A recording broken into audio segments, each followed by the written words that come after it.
Welcome to a world of thrills, a world of drama, of capes and tights, a world where death is a revolving door. Welcome to the Geek Matrix.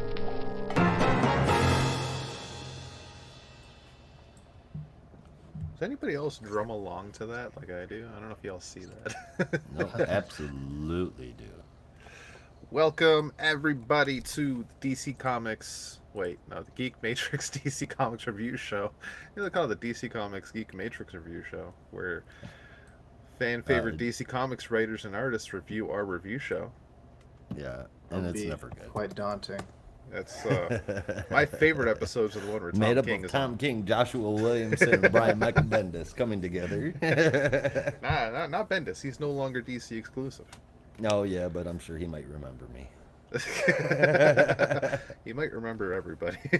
Oh, I don't know. He's goodness, faced a man. lot of shit over the years. He might be just numb to it. Yeah. But anyway, this is the Geek Matrix DC Comics Review Show, episode number 239. If I did my math right. My name is Rob. Joining me as always, my beautiful co-hosts, Brandon Hello, hello. and Josh. Am I pretty? Tell me I'm pretty. Easy there, Val. You called me beautiful. I had to do that. All right. Okay, we're starting off with a great way. So we are here every week talking weekly DC Comics releases, and this week is no different, among many other things, because we, over the past few years, as super DC bros, have become accustomed to recommending books to each other. So now we read all sorts of stuff. We got Josh back into reading Marvel. They got me reading more indie books. We got Brandon just reading less somehow, but Reading Transformers for the first time. yeah, no, that's a good thing. Yeah, it's always a good thing. Transformers comics are to die for, and some of them did die for. Even got Brandon and Rob to read Thundercats. At least temporarily. Yeah, all of Well, like, yeah, for 3 issues. 5 issues. Oh, you hung in for 5? I think I had it too. Not that I didn't like it, it's just at the time it was a lot for me to read. Now that I've caught up to everything, I think you gotta might, kind of have a thing for the Thundercats in order to enjoy that book. I mean, I never really did have a thing for Thundercats, but you know, Brandon didn't really have a thing for Transformers either, and look at him now. Yeah, it was Yeah, but that's great. Yeah. I don't know. Now that I've officially caught up to my pull list, so to speak, I have Radiant Black to finish catching up on, but maybe I'll take another look at Thundercats, see how it goes. Sounds like a plan. It was an interesting premise. But that's a different book. I want to talk about another book real quick. What book? Little title from Marvel Comics called One World Under Doom. Uh-oh. Oh, no. Josh and Brandon know exactly where I'm going with this. I am He's going to mad. complain about it. Yeah. Fuck Dr. Doom. I mean, as Tiny someone little who ass has, Philadelphia Junior. yeah, someone who has absolutely no connection to that city, I feel That's where I grew really up. nothing. But I did think it was funny that you Yeah. were so upset about it. Oh, I laughed out loud as well. Then I turned to my wife and said, "Read this second panel right here. Fuck this guy."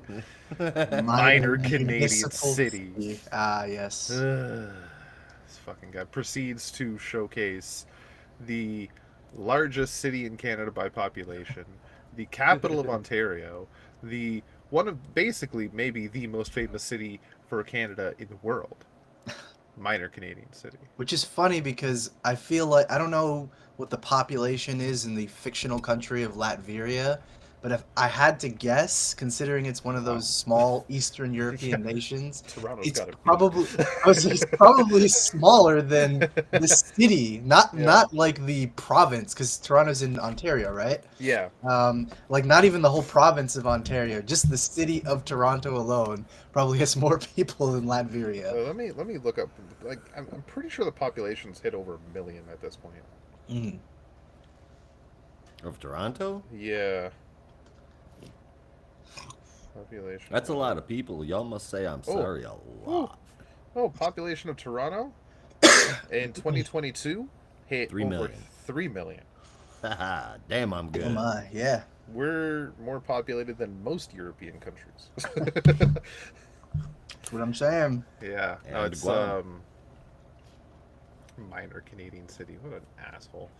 Maybe a minor Toronto. part of the city. Nathan Phillips Square ain't that Mhm. friggin'. I mean, no, it's pretty busy at times. Look, compared to the glory and majesty of Latveria, Toronto may as well be a minor city. So, All I'm saying is where he popped up and he said they're in a minor Canadian city's municipal government building, and like that place that he popped up with Valeria, that's exactly where my hotel for my bachelor party was, right across the road. well, And like, damn if it wasn't fun. So fuck you, Doctor Doom.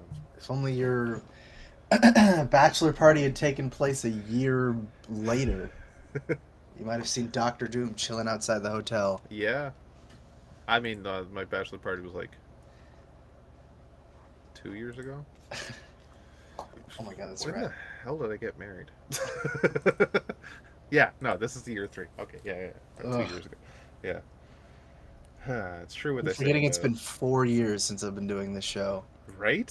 So every Brandon. time I think about that, I was like, wait, Rob got married like a year ago? You had a No. kid a year ago? No. You had your second kid like A week ago. a year ago? A year ago. No, Haley will be 3 in April. Oh my god. Yeah, right? It's time fucking flies, dude. I took her to the park yesterday. She made a friend like that who was a year older than her. She was holding his hand. They were hugging. It was like, Oh. oh. Yeah, that's how old she is. She can just go off and play on her own now. It's fucking wild. It's awesome and heartbreaking at the same time. Yeah. Yeah, it is. Hey But no, Brandon, that's... did you see this? Did you see this setup? I remember what your Um, favorite one was, and I expanded on Oh, Jesus. it. Yeah, that is pretty intense. It's pretty intense. I like it. I'm proud of that one. Still figuring out how well, I don't even think I can in my current room set up any of my figures. They're exiled in a drawer right now, which is kind of sad. No, that's sad. I don't have any space. You should see this place. It's like a damn library. or a These 3 bookstore. shelves here cost me $40. Yeah. Damn. Well, there's like a small gap of space between my dresser and my desk that I might be able to squeeze like two. I was thinking about getting because I remember you told me about those shelves a while ago. Like you just kind of nail them into the wall, and it Yep. might be good to have that. But yeah, it's better than just they're all shut away like in Toy Story 3. Yeah. Yeah, they support a lot, but I mean, it's like the McFarlane figures aren't exactly heavy, so you know.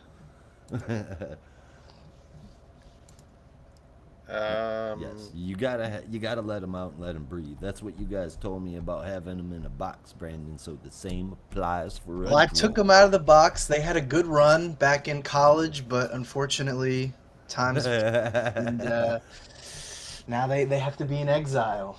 Now they're in limbo. Stories of demise have started. Well, they had a good run back in college. Yeah, it's like literally like the limbo from Final Crisis. That's where all of them are right now, just waiting to be unleashed again, waiting to have some purpose. Put me in the game, coach.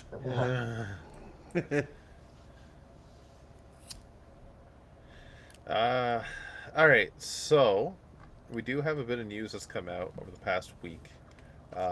Some interesting news, some exciting news, and some kind of sad news. I was gonna say for people in the U.S., but I guess this kind of goes a little global. Peter David, legendary writer of all sorts of comics, has run out of health insurance, and he needs help. I don't know what there's some kind of fundraising thing that's out Yeah. there, yeah. Yeah, it's like a GoFundMe, I think. Yeah, so be sure to look it up. I don't have, obviously I can't share the link on a podcast, but go ahead, Google it, search it out. He wrote some freaking amazing stories. and I think he's got a place in the hearts of comic book fans all over the place. Um, this is not a man that should go out in a bad way. Like, he needs the help, and whatever you can spare, if you can spare it, please help him out. Uh, I'm sure he's got a lot more stories in him, so it'd be great to have him around a little longer. Um, It certainly would. It's like the way you frame it, it's like he's in hospice. I'm like, oh my god, I had to no, double but check. he is kind of bedridden. Yeah, because I know he's been having health problems for a few years now. But Yeah, yeah, with his health insurance running out, that's obviously not going to help things at all. yeah. And they, from what I was reading, they made it sound like it was kind of dire. So Yeah. obviously, like, help the guy out, because drowning in debt and not being able to pay your medical bills and basically running out of all of that is Yeah. not good. God, you guys need a better health plan. Don't remind me. And that's the tragedy of being a freelancer. There's no Yeah. job security in that sense, so it's not like you do a book at Marvel and they give you a healthcare contract. Yeah. Yeah, it's a damn shame. And to other news, there was an announcement from Marvel coming in June 2025, a little title called The World to Come. And this is, believe it or not, a Marvel Knights imprint book. I'm looking forward to it. Yeah, they're bringing it back. And it is being written by Christopher Priest. And is being drawn Super sweet. by Joe Quesada. Good old Uncle Joe. What a freaking team. Like, say what you will about Joe Quesada's time as in management at Marvel, Yeah, but his art is fantastic. It's definitely gotten better over the years. Yeah. But yeah, it's weird seeing old Joe Q doing freelance work at Marvel. Yeah, right? Weird.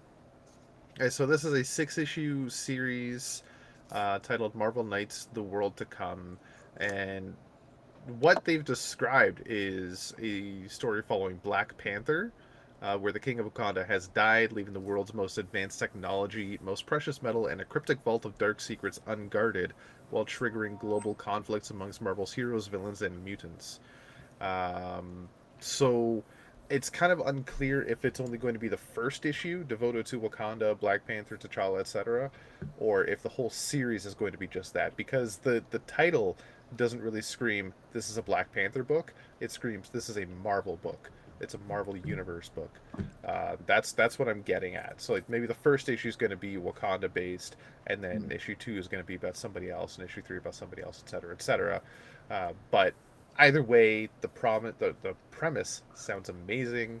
I consider it a superstar team, and it's the return of Marvel Knights. You can't go wrong. So we'll see. We'll see how it goes. It's gonna be very good. We will see how it goes. Yeah. In You guys have a movie favorite news, book from the old Marvel Knights imprint? for me, quite honestly, I didn't read all the Marvel Knights, Mm. but the one that always stuck out for me was Punisher. Really? The Yeah. Punisher's honestly the only one that I can remember right now too. Oh Yeah. my god. And I know that I read a few of them. Are you talking about the what is it, the Punisher Goes to Hell Marvel Knights book or the Garth Ennis Punisher? Garth I Ennis. think I know Garth the Ennis. answer. Yeah, I figured. Yeah.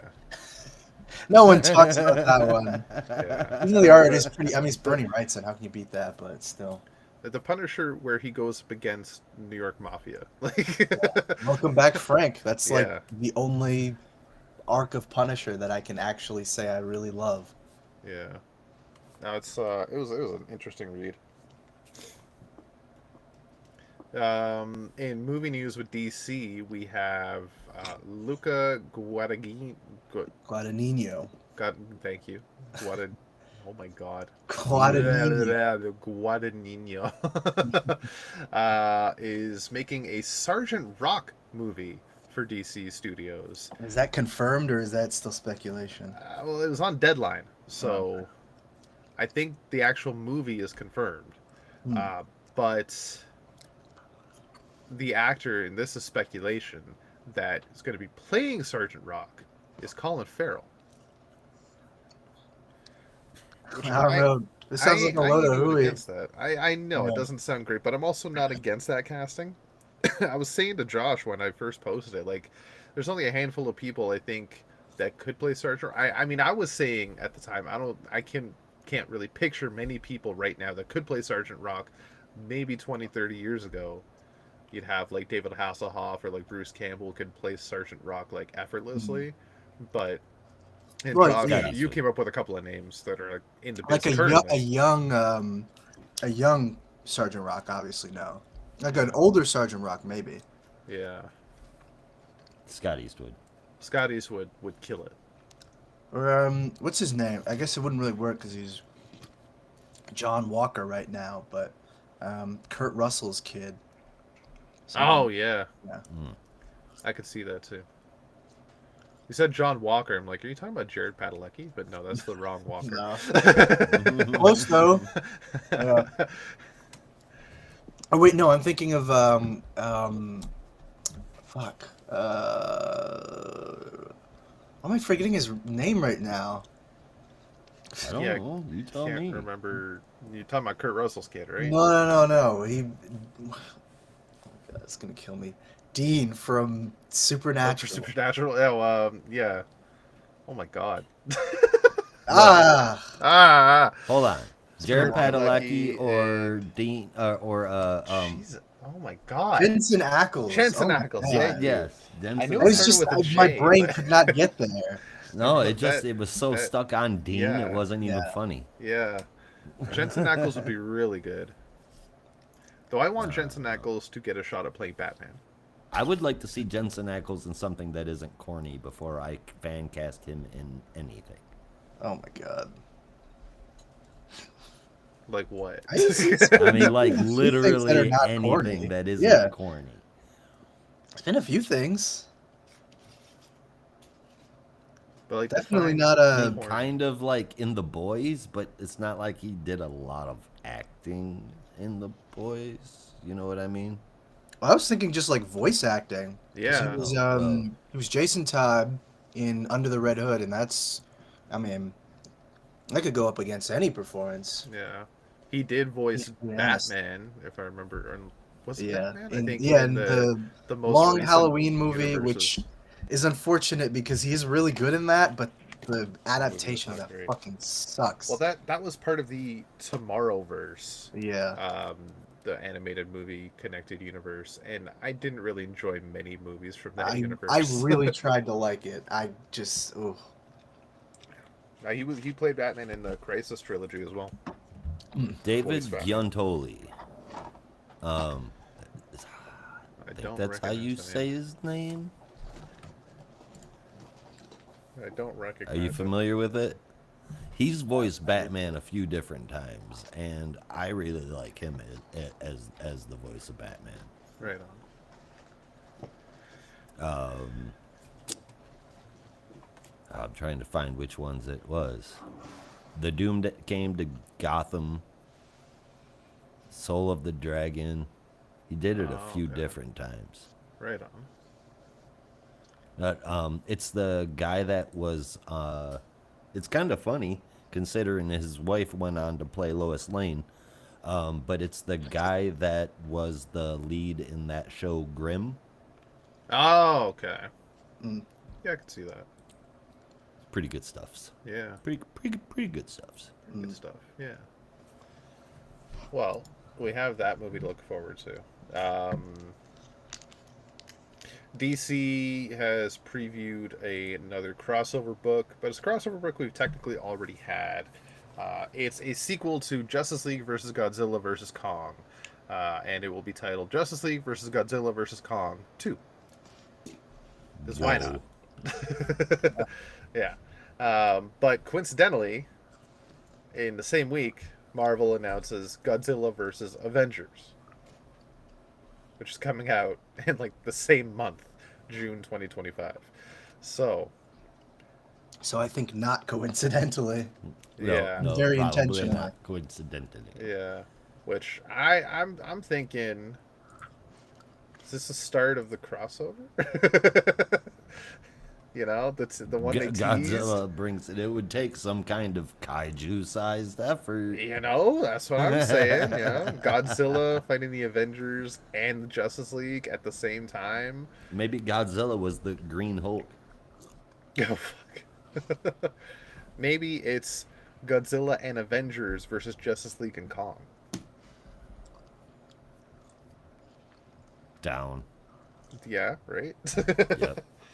And then like You the even Justice cited League those and the right. Masters of Evil show up with like Mothra or like fucking what the hell is that? What the hell's the name of the kaiju with the three heads? Three-headed kaiju. Oh, he's got a name. I can't remember his fucking name. Cerberus? No, Not sure what you're talking about. The dragon, the Oh. three-headed dragon from Godzilla. Dragon-looking thing. I'm completely. Is it Gyrodam or no? I can't remember his name now. Shit. Giordan. Could be. I don't even remember if that's the right one. Anyway, that doesn't matter. There was a couple of other announcements that I could talk about unless Brandon wants to bring it up because he brought it up already in the chats. But considering what we talked about last week, do you remember what you posted? I mean, some of it. Okay. Most that I don't think is like super important, save for one. I don't remember if we talked about this last week. Did we talk about the art book or no? No. Okay. Oh wait, no, we did. We definitely did because I do did? remember talking about that. Yeah. Okay. But yeah, I mean, there's I guess two I can say. One that is kind of exciting, but again has nothing to do with DC. And then the other one is also has nothing to do with DC and is not exciting, is more frustrating. But yeah, I can run through them quickly, I guess. Go for it. First one is something that has been teased for a while, something which should be pretty exciting for anyone who's a fan of Marvel Cosmic, because coming this summer, we have an event slash kind of setup book a la Ultimate Invasion and Hoxpox, with Jonathan Hickman doing a book called Imperial, which now we have the full reveal on the creative team and the information.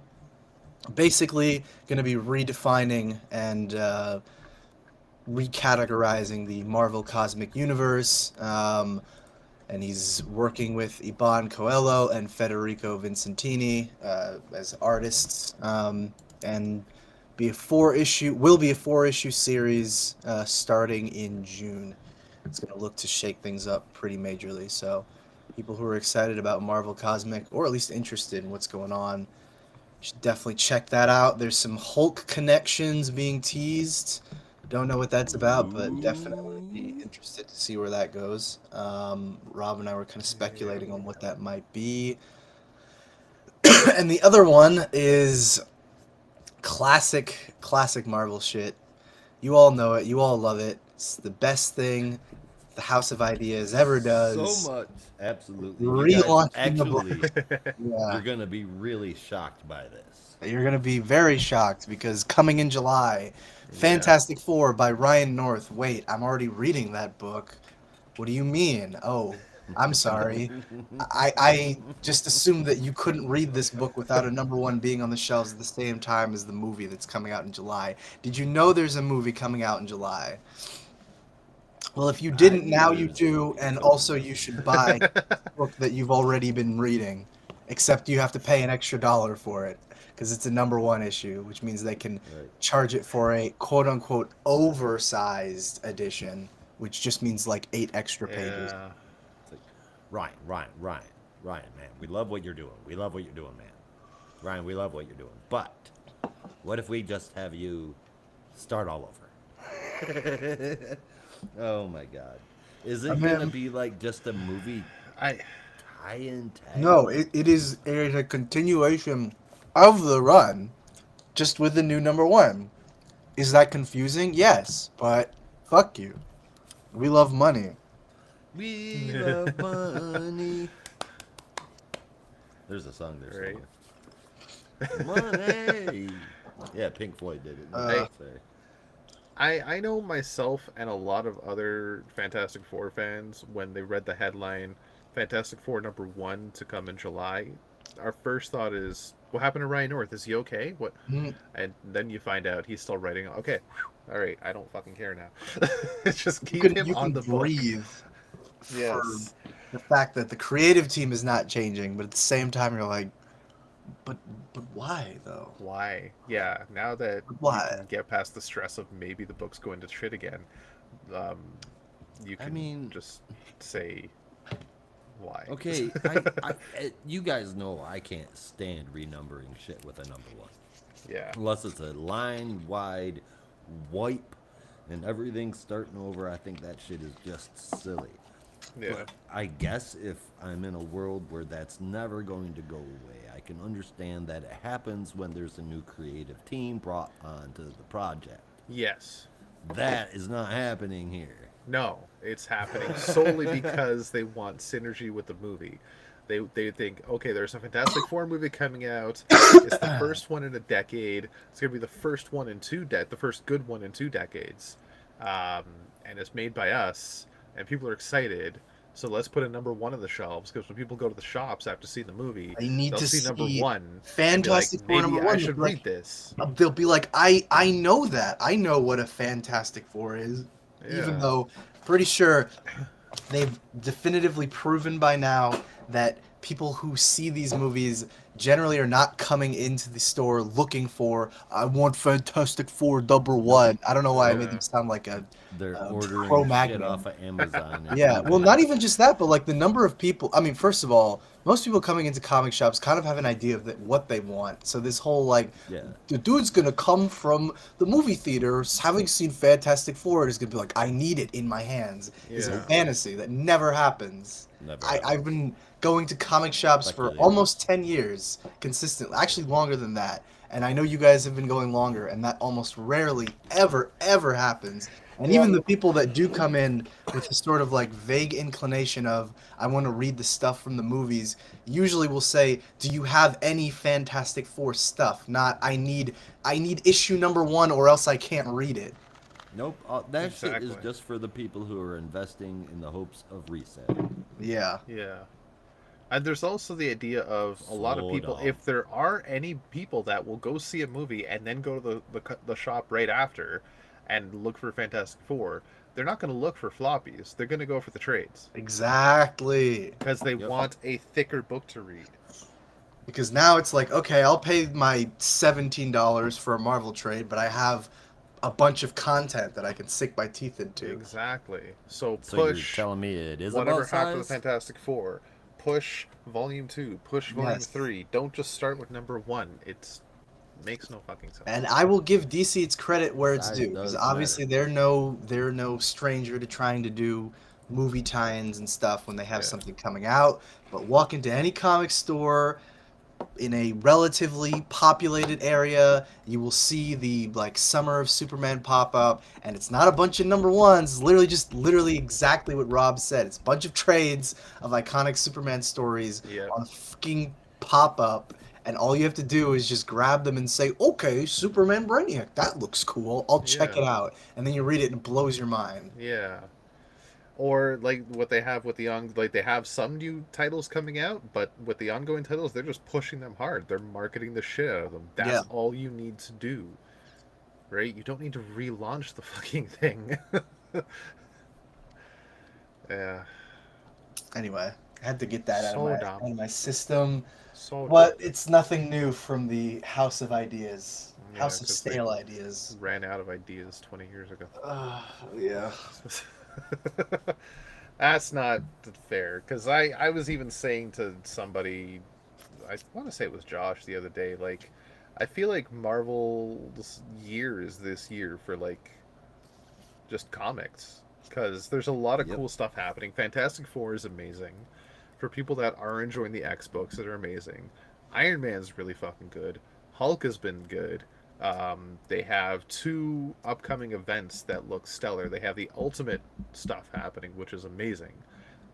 It just seems like a great year for Marvel Comics with the quality of their stories, and I feel like this is going to be their year.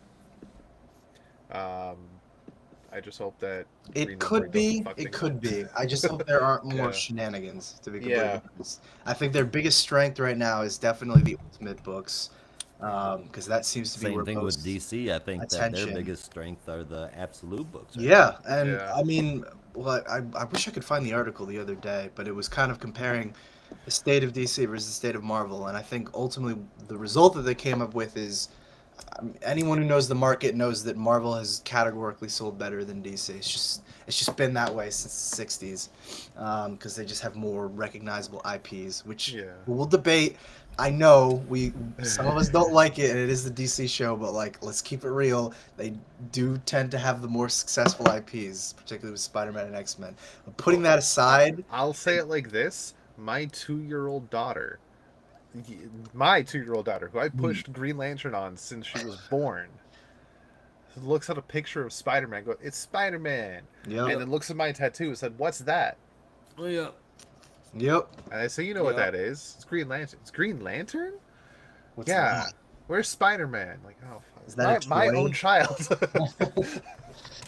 Get So away that's- from me, traitor. That's how Yeah. recognizable Marvel IP is. Anyway, I agree. Like, there is some good content. There's stuff to look forward to, and I hope that they are able to continue with that stuff.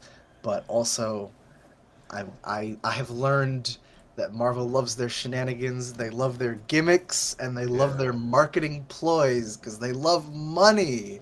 And Who don't doesn't? we all? But also, maybe you don't have to rely on gimmicks just to make money. Yeah. Maybe. Just maybe. Maybe, just maybe. Maybe Because I find it very shocking that, like, a book such as Catwoman has been able to survive for 7 years, almost 70 something issues, and yet Marvel cannot keep, like, even the most basic X titles alive for more than a year and a half Yeah. without because they relaunch. get them all funky. It's like this issue's got to outdo the last issue. That's got to outdo the last issue. That's got to outdo the last issue. And then you're like, when the fuck did I wake up in 1996? Well, also, I mean, look, I'll just take it straight from the publisher's mouth. Tom Brevoort literally was like, having number ones makes money. We can Yeah. sell multiple covers to stores. They usually do well in pre-orders because all people are seeing are the covers, and they like, I want that. I want that variant, and they tend to do very well in the market. But that's not the only way. That's why I'm like, they love their gimmicks, and their gimmicks are number ones. As long as you have a number one on the shelf, it's probably gonna sell. Well, yeah, holographic covers aren't gonna do it anymore, huh?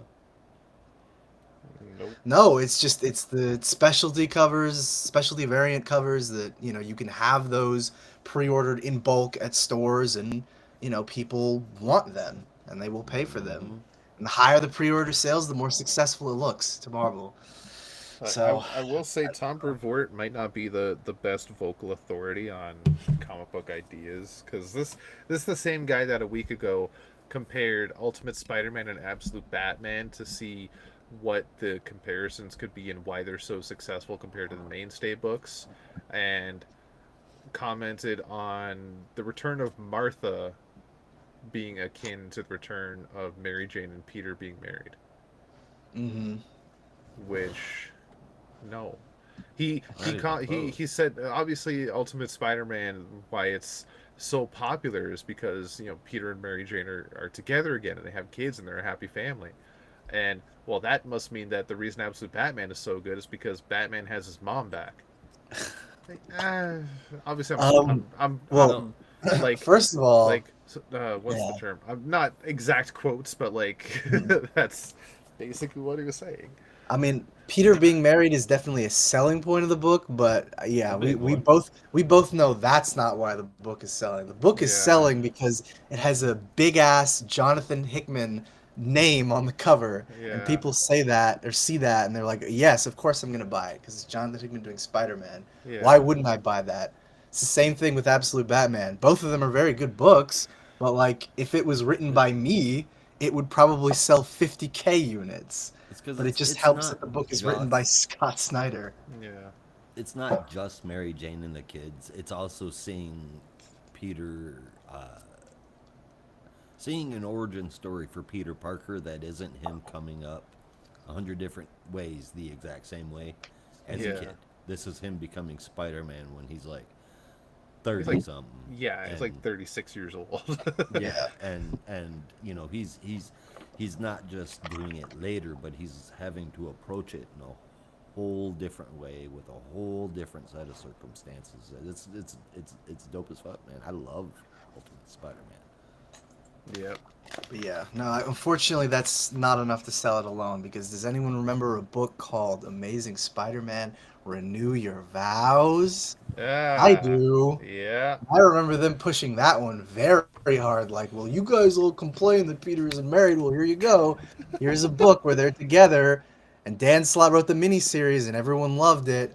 But you didn't buy the regular series, so now we're gonna cancel it after what was it like 20 something issues? Yeah. The proof is in the pudding. If you didn't buy it, you didn't like it, and if you didn't like it, we're not publishing We didn't. it. We So, didn't like it because it was an alternate fucking universe.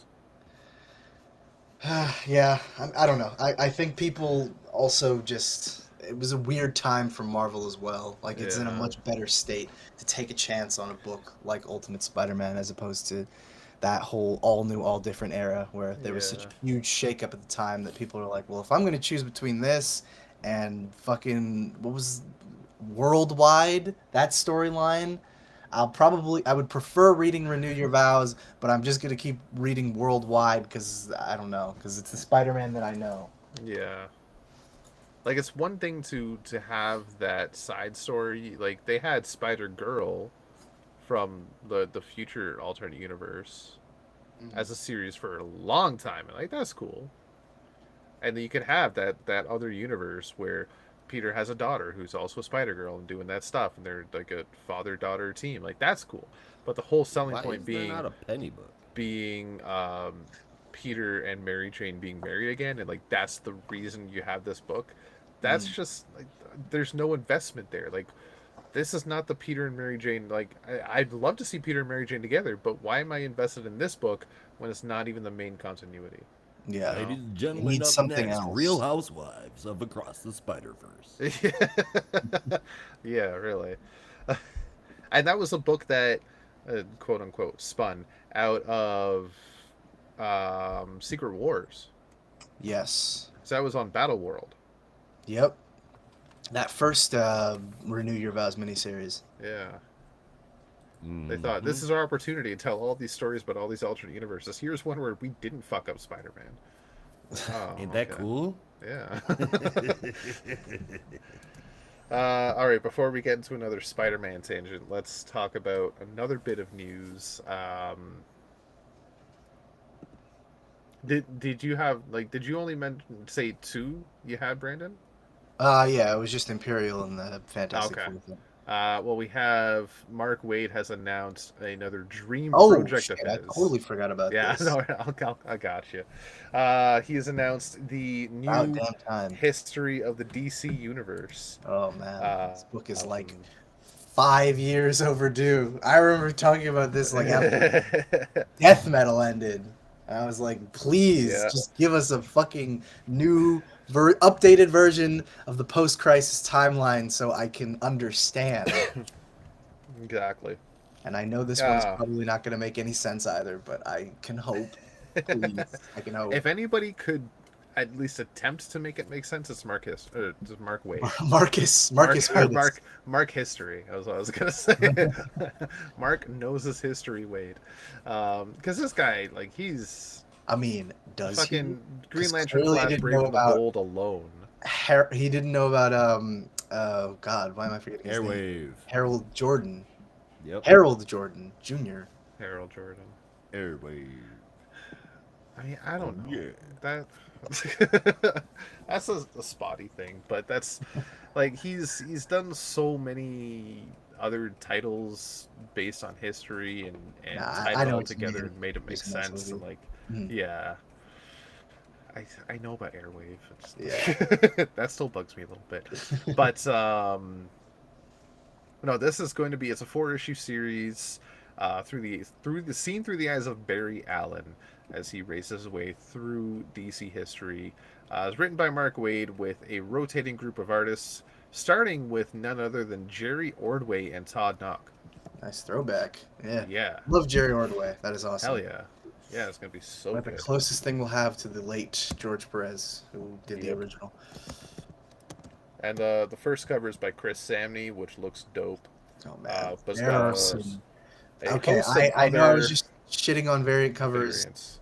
at Marvel, but I can't deny I'm also part of the problem. So I guess some of the variant covers for this book are Oh, they're so good. ooh So ooh good. ooh. You They have make me feel a something. Wonder Woman pinup, basically, drawn by Dan Mora. Oh, not just any Wonder Woman. Golden Age Wonder Golden Woman. Age Wonder Woman. Golden Age Wonder Woman. And I Yeah. saw this, I was like, ooh, Yeah. ooh, I want it so bad. It looks so good. Mark Waid, give me an All-Star Squadron flashback. Yes. And Batman, It's Superman, World's Finest, and my life is yours. it's not even just that it's there's penciled images of Diana with Alan Scott and Jay Garrick in the Mm. background.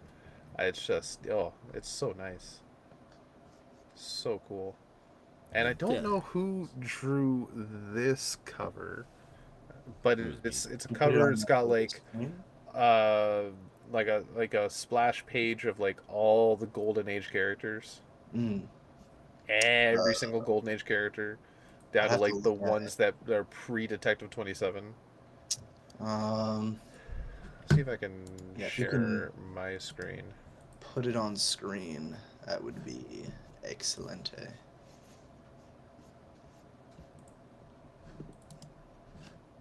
How do I share my screen? Ah, there it is. There. I had to stop sharing the main screen first. Oh, This one yeah. right here. That is what's his face? Like Scott Koblish or something. Oh, okay, yeah. It's like I knew it looked familiar. I just couldn't quite Yeah. place it. Yeah, this is an epic cover because this is you look at the foreground, like there's characters that aren't even really superheroes. There's like kids here. Like this is every single Golden Age character that DC had Yeah. from like the 30s and 40s. So this is a really cool cover. And I just like it's.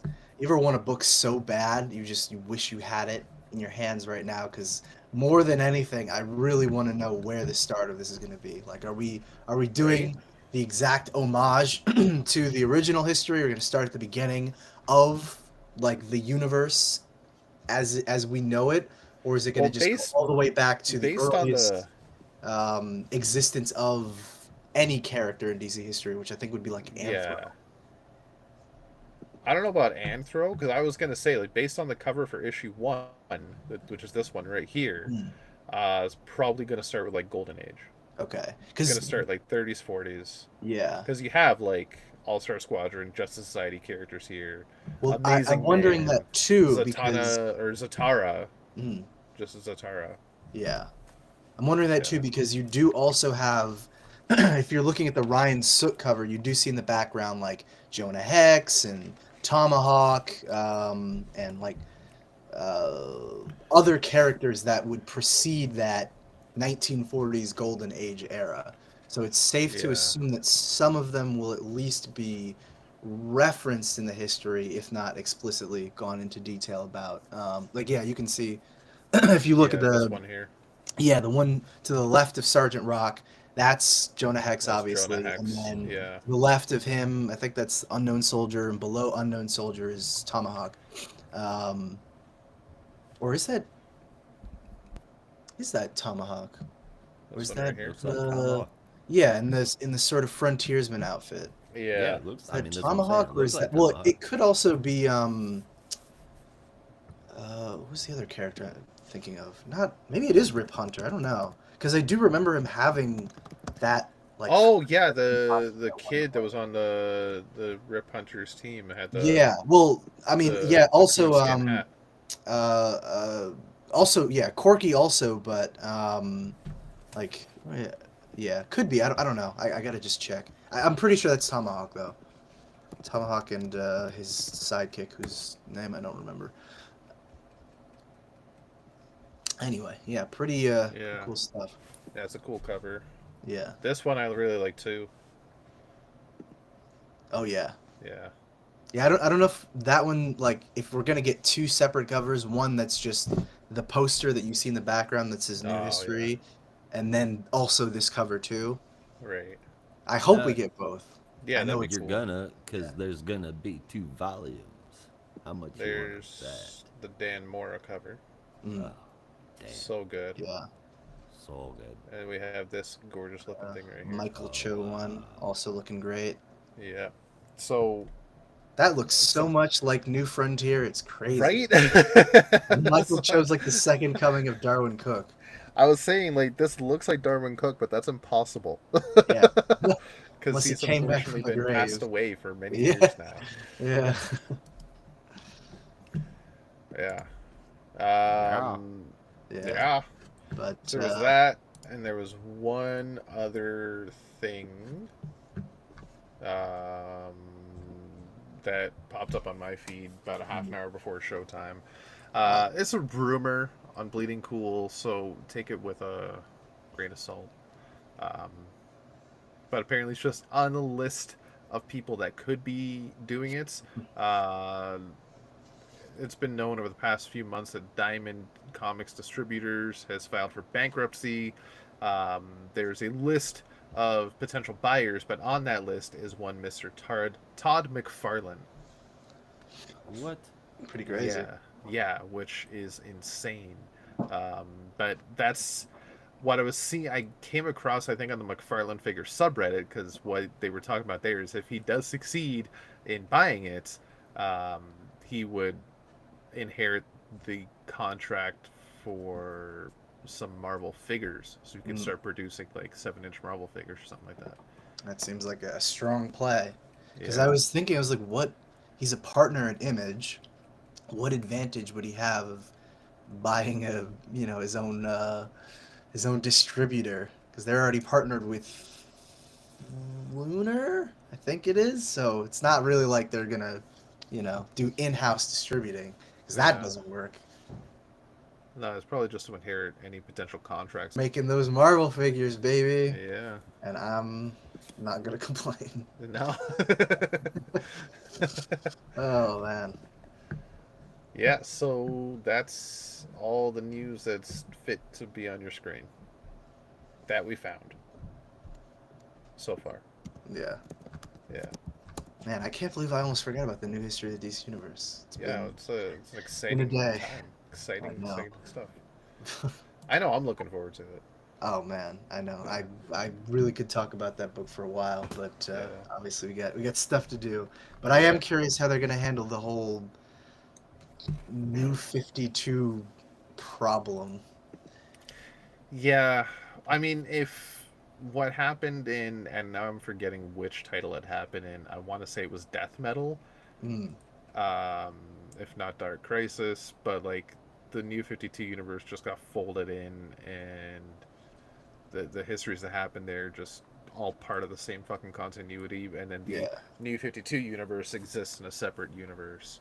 Um, that's like Doomsday Clock and Death Metal, where it's like there's somewhere out there is a universe called Earth 52, yeah, where the continuity remains unchanged from what it was in 2011, and then I guess they're operating under the everything is canon, even if it's contradictory, which yeah. makes no sense, but could also be interesting. But they haven't really explored that nature yet, and I I thought Outsiders was going to be that book, and it kind of was, but not really. No. I'm still there's It's so more much. so just adding to the I freaking know history. there's so much on the table for a story about that, but I don't know. No one seems to want to go there.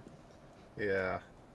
See, well, really my only concern for this Mark Wade new history book is the fact that Mm. it's only 4 issues. Yeah. See, back in like the 80s, 90s, 4 issues, no problem. You could cover that. But there's so much has happened since then, and so much confusing, convoluted nonsense. Mm. To pack it all into only 4 issues sounds like a Yeah. hell of a challenge. Like it's Um, probably gonna be like the original one. It's probably just gonna be the broad strokes, just getting the basic ideas. But yeah, there are definitely events that are contradictory, where it's like, you know, so and so. This was the first emergence of, I don't know, like Doomsday or something, and then you're like, wait a minute. But when I read uh, Superman Doomed, it said his first appearance was this time. So what the fuck are you talking about? yeah. So yeah, I don't know. It's gonna be very strange. Oh, we'll have to see what happens. It'll be cool. He acknowledges both, but then like puts a footnote. This one was fucking dumb. Well, flash forward of all books. I don't even know if people read that book, but that Wally West flash forward book, almost it got very close to trying to rationalize the idea. It's like there are two conflicting continuities, and everyone can kind of remember it, but it doesn't make sense. But they know that it doesn't make sense, so it doesn't really matter. But that was just kind of became like oh, okay, that's weird, and no one read this book anyway, so we're just gonna pretend it didn't happen. But I'm like, no, there's potential there. Yeah. I read it. People keep fucking up with the Flash. Big, huge things, and then it all goes to poop. I hope Simon Spurrier doesn't do that.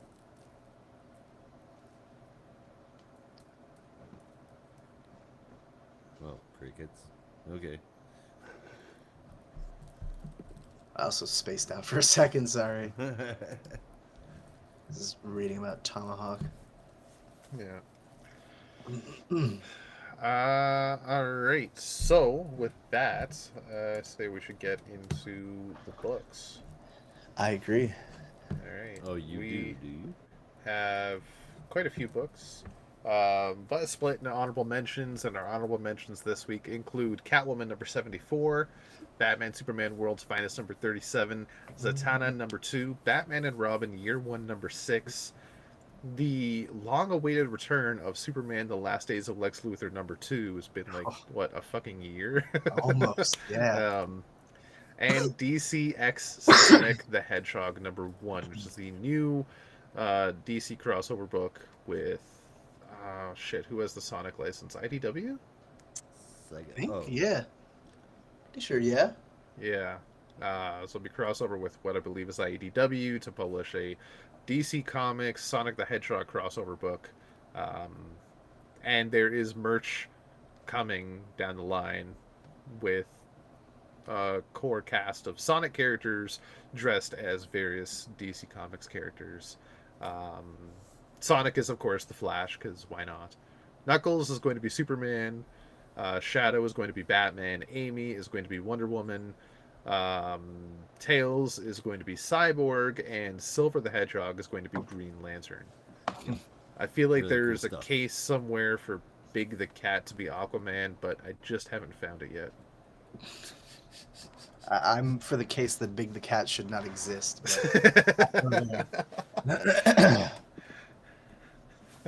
No, I don't know.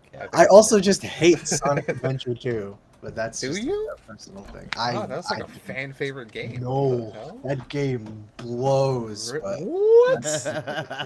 Oh my god. I already had this Tell me argument with how my you roommate. really feel. Okay, you need to bring this to the Gaming Geeks chat. No. Because I want to see I what don't, other people I'm think like, I about don't want to Sonic rehash Adventure. this. I already had this argument with my roommate because he's a big Sonic fan, and I'm like, You had this I- argument with your roommate. You haven't My had this argument roommate. with the Geek oh Matrix. Lord. Ugh. If you don't do it, I am. You've opened the fucking. I'm also floodgates just, now, buddy. just so I don't get flamed. I'm like, I'm not the biggest fan of the Sonic games. Like, most of them were just. so fucking awkward, bud. You weren't so Most of them were like just the more classic ones. I don't really like the I don't know, like the, what would you call it, the open world ones, Yeah, a like la the full Sonic 3D. Adventure in 06 and the Fair secret enough. rings. Yeah. I didn't hate mean, Sonic Unleashed, but I also played that game when I was 7, so I feel fair like enough.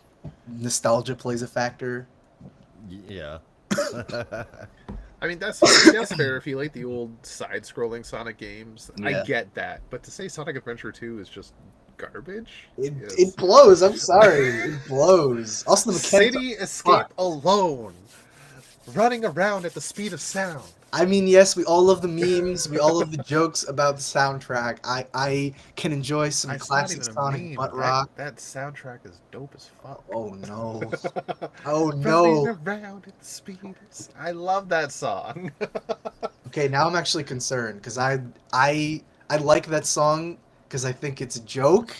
Oh, But now you're wow. telling me you like that song because it slaps. It's a banger, yeah. And I don't know how to feel about that. This is the difference Just- between millennials and non-millennials.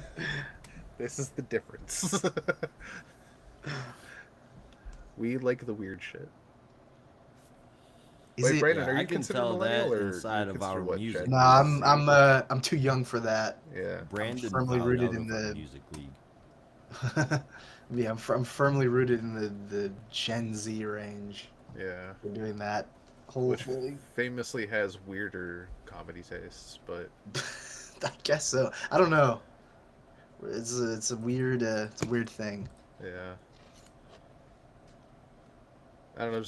I'm seeing That's what she memes as the said. generations go on get like denser and denser in terms of like what the fuck is going on.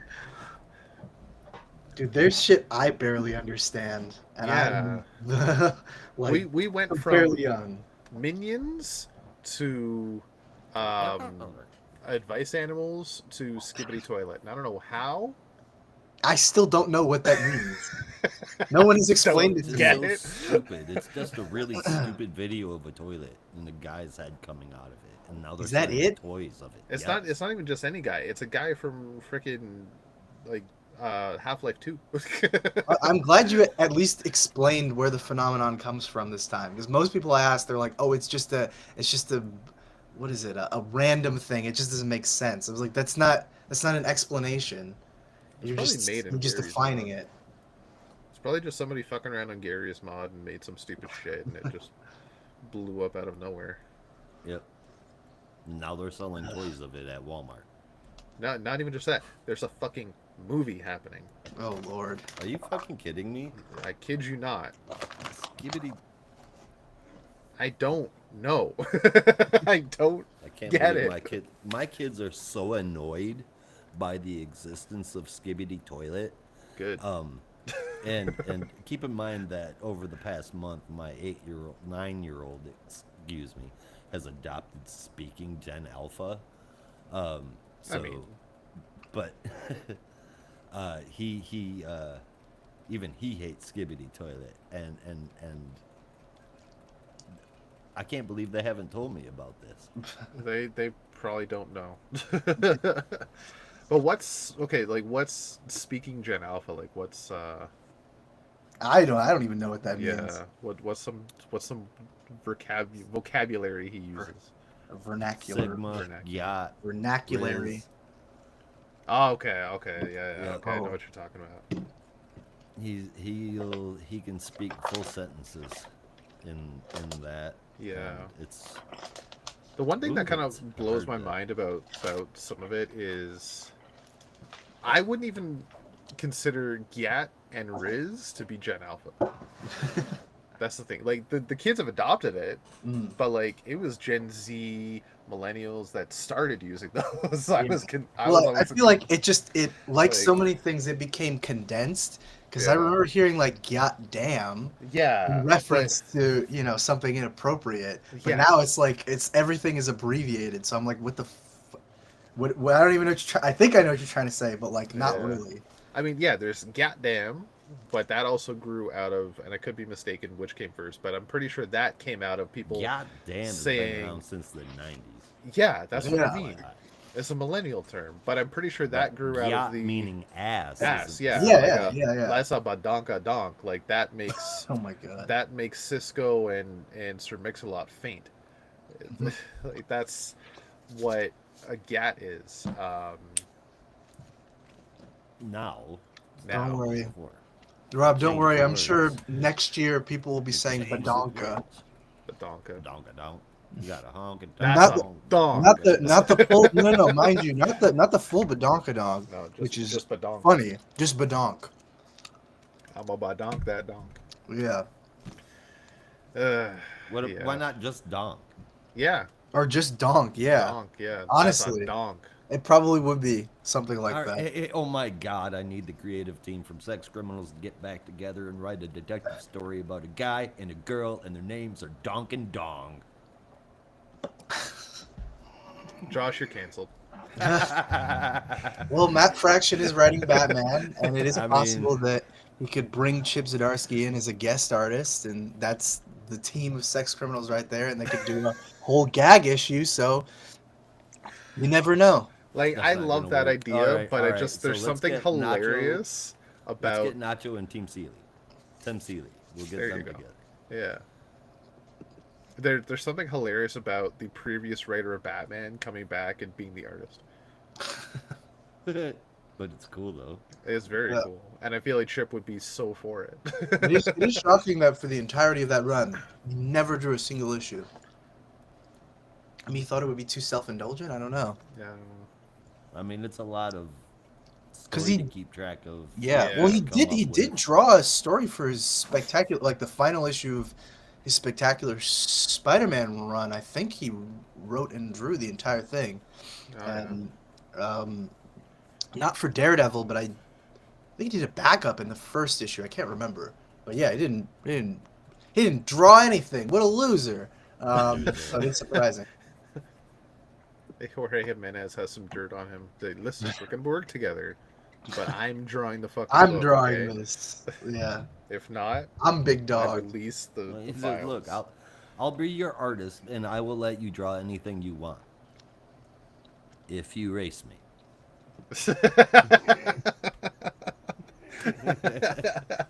Fair enough. Bastard. All right, so that's our honorable mentions. Deferred books from this week. We have 2 Absolute books. Absolute Batman #6. Look forward to a review of that at the end of the month, as well as our first new #1 for this month, Absolute Flash. And So we will be Absolute covering Superman #4 is that. carried over too, or Yep. no? Well, that was from last week. Mhm. Oh. Yeah. We'll have Absolute Wonder Woman and I believe Absolute Martian Manhunter this month. Yeah, next week. Yeah, next week. See, I had it backwards in my mind. I thought it was Absolute Green Lantern this month and Absolute Martian Manhunter next month, but it's the other way around somehow. Yeah, it's a little strange, but Yeah. I can't wait for didn't that one next week. Read any of the previews for Martian Manhunter, but it was hard not to see the art, which Yeah. on the very first page, which made me flip through the rest of it. And just on the art alone, I'm like, well, this is really interesting, and I can't wait to see what the hell they've done with this. So Yeah. Well, I mean, you Yeah. read what was that? Zatanna Bring Down the House, right? yeah. Yeah, it's the same dude, Javier Rodriguez. Oh no shit. Yeah. All right. Okay. Figured you'd recognize it right off, but yeah, no, it's easily the best selling point of the book. I love Javier looks Rodriguez. good so far, man. I'll tell you that much, for sure.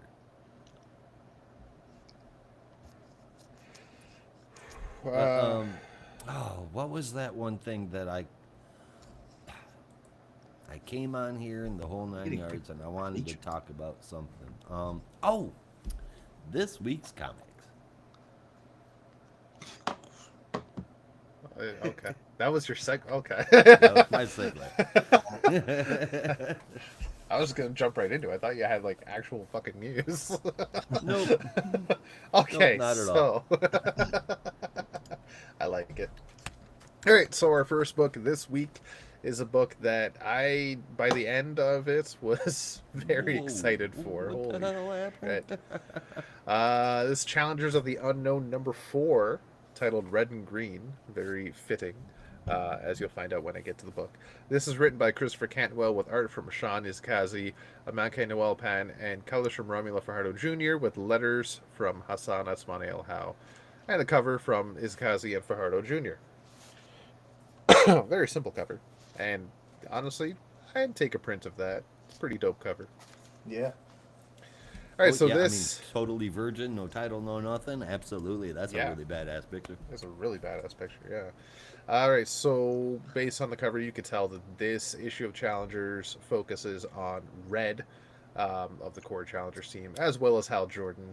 Um, we do get a brief flashback of Red's history before we get to the edge of the solar system, where Green Lantern, um, Red, Green Lantern in his current Challengers outfit, and Red have met up with Captain Comet. He Which I looks gotta like ask he's you green. guys. He looks like he's cosplaying as a Star Sapphire, but I think Yeah, he's it's really weird. Yeah. I gotta ask you guys something about Captain Combat after, so Ask away. yes, sir. I guess gotta ask now. What's up? I remember Captain. Well, obviously I knew Captain Comet before, but for what I Mhm. remember of Captain Comet, it might just be from like Older. the New 52. Didn't he have like cosmic abilities? Like, why does he need a helmet here? Wasn't he kind of like Yeah. a Nova? So I don't know what's going on. I think it's just an art thing because I was also like, isn't Captain Comet like older? It looks kind of like it looks like Silver Age Captain Comet, not the uh, that Jim Starlin Journey into Mystery Yeah, Captain Comet. Ran Thanagar War. You know what I'm talking about. yeah. Um, yeah, I don't know. I think it's just an art thing. I'm not really sure, but typically no. Like he's just kind of like when you were reading Ran Thanagar War, he's just like zipping around space. He doesn't have a helmet. Yeah, like he's good. very much akin to like a Nova Corps member for Marvel. Yeah, yeah, yeah. Yeah, like same kind of power Or set and like even like That Captain he's Marvel. like a Honestly, superior Yeah. human in every way. kind of yeah. thing. So that kind of Evolved threw me for a past loop. But everything. for readers that haven't read it, he has a glass space helmet on to breathe. again, for Apparently. some reason, For not some sure reason. why. Yeah. Yeah, Maybe it's a kink. Who knows? Leave him alone. Hmm. it's a hell of a kink. I ain't one to kink shame, but what the fuck? All right, so the trio have I met don't up fucking know. to what? I said I don't fucking know. To investigate DS Anomaly D, which is an asteroid hurtling through space, which is pulsating out omega energy. They land on the asteroid. Captain Comet has revealed that when he did scan it initially, it does seem just like your typical asteroid, except for there is some kind of life sign, and it is showing brainwave activity. Dun dun dun. And right where they landed, it even feels like it's breathing. Oddly Well, enough. that's no good either. That is no good whatsoever. So they land, and then they come across a tunnel that does seem to get narrower as it goes on. But in said tunnel, Red hears a lone, quiet voice saying, "Help me, I can't get out." And being the explorer, adventurer, hero that he is, puts on his goggles and jumps right in, despite Captain Comet and Hal saying, "Let's just wait a little bit. We don't know what the fuck's going on." So Hal goes in after him, asking Captain Comet to stay behind just in case. Uh, they land and start exploring the cavern. It does get narrower, as previously mentioned, and eventually they come across the body that was calling out for help, but it looks like it's been digested. And even stranger, the body is Cave Carson. With a Whoa. cybernetic eye. Yeah. Also, longtime friend of Red. Mhm. Even weirder is that he had a pickaxe that was embedded in the wall. Red pulls the wall out, and then it begins to bleed because they discovered that the wall isn't like your typical sedimentary rock. It is more like nerves and tendons and like the inside of a body. Uh, so it begins to bleed, and then the blood leaves behind a message that reads, "What is this place? Where are you, Red? Why did you bring me here?" Um, which just lends more questions to the mystery. And then Red pulls out a scanner and checks out the blood and finds out that the blood is actually his own, which, what the fuck? Then the ground gives way. He lands into a vision of his past where he is on a ship which is on fire. He's trying to get out. This would be his origin to his induction into the Challengers, which is no different except for one thing. He sees Black Manta off in the distance, holding a child.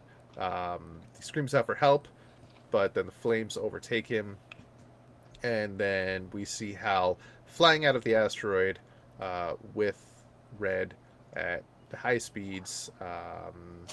And then we flash back to the Watchtower, where Red is now in the cell with the other Challengers members that are in quarantine, except now he can't feel his legs, he can't walk. He's confined to a wheelchair.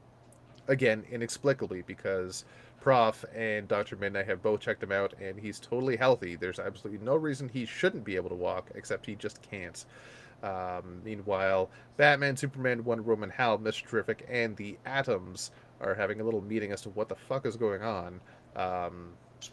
And Mr. Terrific's hypothesis is that since the Challengers have touched death but escaped it, they are more attuned to what is happening with the Omega energy.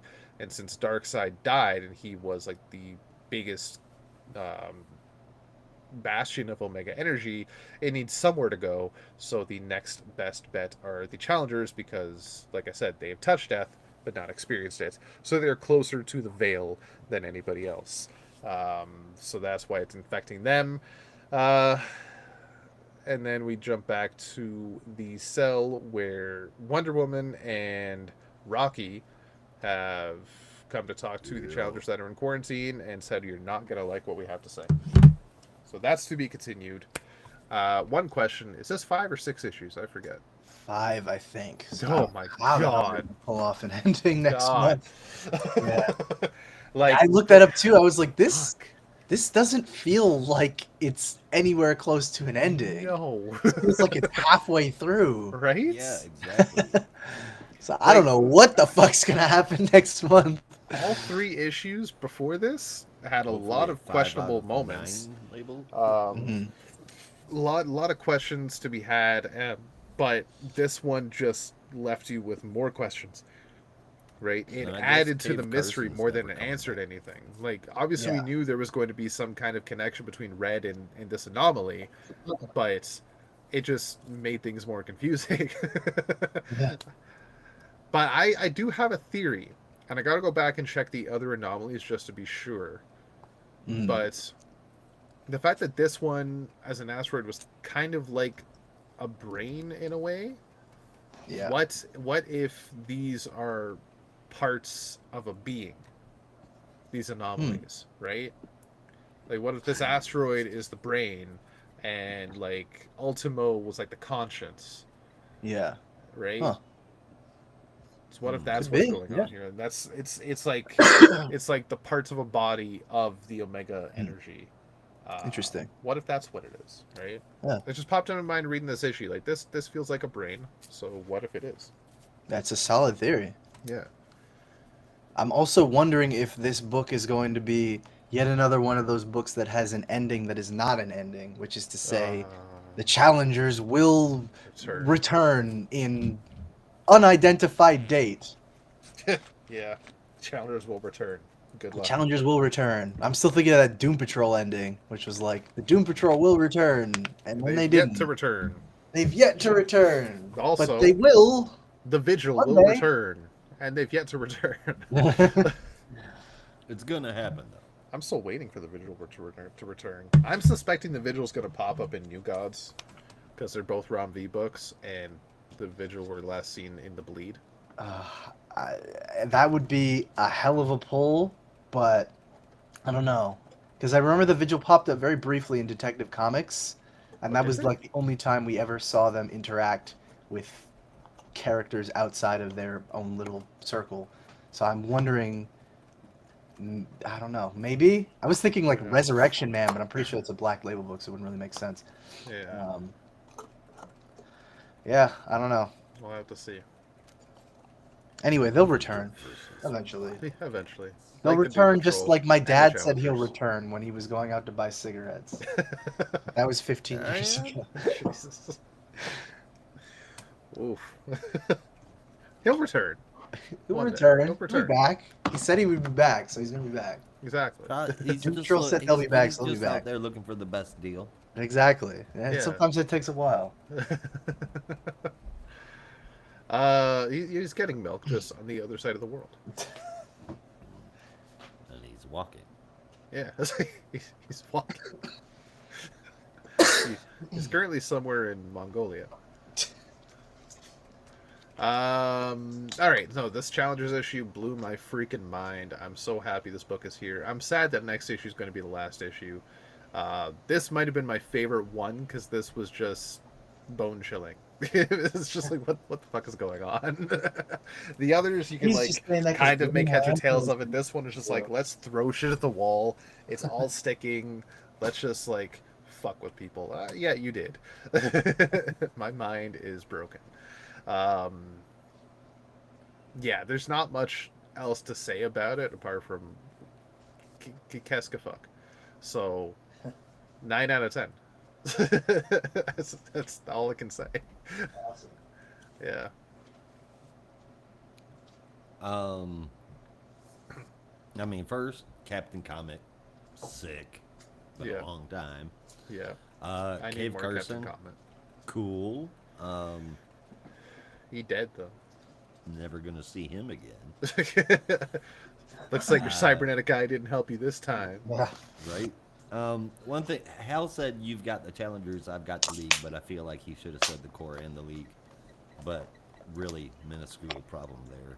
Yeah. Challengers being tied to Omega Energy, it's just, man, it's such a good book. The art and the story and the way that they set it up, it's been fantastic. 8.75 out of 10. Yeah.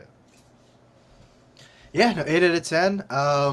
I think my only complaint is it feels so much like the middle of a story that I'm like scared to see what the next issue is gonna be. Like it could either be an incredible, somehow impossible ending, or it could be completely what the fuck. And I hope it's not that. Hope it's not somewhere in between. So we'll see. But no, I mean, aside from that, I enjoyed it. Red was probably always my second favorite of the Challengers. So getting to his like focused issue is pretty cool. Right. So yeah, I wonder who they're gonna focus on in the last issue. I can't remember. Did they already do an issue with Rocky or no? No, think so. because he wasn't in quarantine, so he's the Right. last one. Yeah. Yeah. So I assume he might be the last one getting the focus. Yeah. Bring And it that'll full be circle. with Wonder Woman. As you could, Yes. at the end of the issue, Wonder Woman is in a Challenger's uniform Ah, as well. So, okay. but there was only 4 anomalies, so there's no more anomalies to focus on. Yeah. Now it's just figuring out what the fuck is happening. Yeah. Yeah. And also, you still have that cliffhanger from the last issue where all the challengers were like, "We're gonna go to war with the Justice League." So Yeah, I don't know what. I don't know what the hell's gonna happen next month. yeah. I'm There's excited, but there's I'm at least a 3 little more issues scared. of story here. I'm a little scared. Yeah. But no, great art. Like I said, glad that this one got to focus on my second favorite challenger. And your favorite? excited for the next one. I mean, I am incredibly pretentious, and I think I'm super smart. So obviously, I was gonna go with Prof. Haley. But Fair enough. well, yeah, no, Prof. Haley's probably that one. Either him or Ace. I think like Ace. Yeah. Yeah, I liked Ace, but probably only because of New Frontier. That's like the only time I can remember him having a relationship with Hal, and I just Yeah. liked that connection. Yeah, it's a cool concept. Yeah.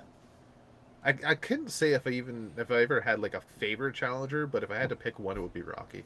Yeah. Red. They were all kind of cool. Yeah. Yeah. No, they've all got their own cool personalities attached. Yeah, That's what I like about them. and coincidentally, all very much like the Fantastic Four.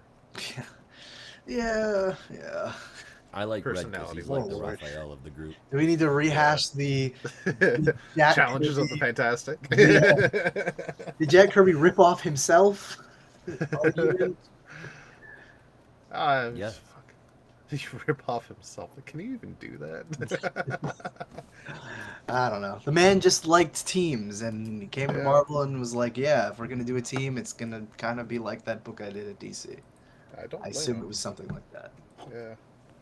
All right, so we're going to continue along with our Watchtower shenanigans with the question all along the Watchtower, number 5. Yes, we are written by Alex Aguirre, art by Kian Torme and Raul Fernandez, with colors from Amulo Fajardo Jr., lettering by Willie Schubert, and that cover came from Torme and Fajardo Jr. We start out exactly where we left off last issue, with Renee in the thick of it. Cyborg Superman is mind controlling everyone but the Eradicator, and the two of them have a tussle with Cyborg Superman coming out on top. Meanwhile, the Question is handling her own against some of DC's bigger hitters, Animal Man, both Blue Beetles, and Nightshade. Those aren't little guys. The Question is able to take them all out, though, with Blue Beetle Jaime handing over a tracker that leads the Question to some help from a dog. Or rather, it's a chip that's on that dog's leash, like the Belt of Orion, and it's what the Beatles were working on to fix what was wrong with the Watchtower. While that's going on, Henshaw is losing his mind and beats Eradicator into submission. After getting the dog, they run into Batwoman, though Renee decides that the mind control seems to feed off of violence, and she chooses to go the route of the pacifist, which pisses Batwoman off into submission, and she is able to snap out of it. Out of nowhere, Vic Sage shows up, saying that he thought he could help. They make it to the control room and stop the self-destruct sequence that the Cyborg Superman had started. Cyborg Superman doesn't care, though, because he says that everything that the Question has done has only made him more powerful, and that is the wrap-up for this issue. Man, what an issue it was. Got serious movement in the story, being wrapped up in the next issue. Sucks, but feels right on course. I'm disappointed that this is the end of the series, though I do really hope that it continues with Renee. Having Vic Sage show up was pretty cool, even if it was just kind of him being there. The art is great. I really appreciate the line work. The lights and the colors work great too. The biggest art complaint that I had was that I couldn't make out the features of Vic Sage's face.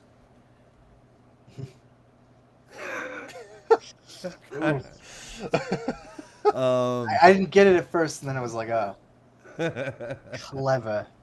Very. I'm hilarious. I give this an 8.5 out of 10. Can I just say, in your review, like, I was paying attention and then I wasn't paying attention, and you said the Beatles. The Beatles were doing something, and I thought you were talking about the Beatles, the band. And I was like, what the fuck? I wanted to reread the issue. I was like, I don't remember that. When did the Beatles show up? But no, this issue was a lot of fun.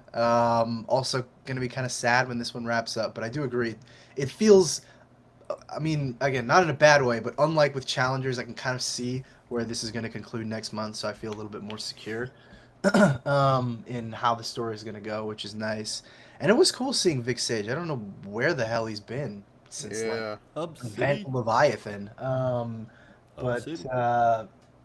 But yeah, no, excited for this one to wrap up, and sad to see it go, but I expect Renee will have more stories in the future, so looking forward to that.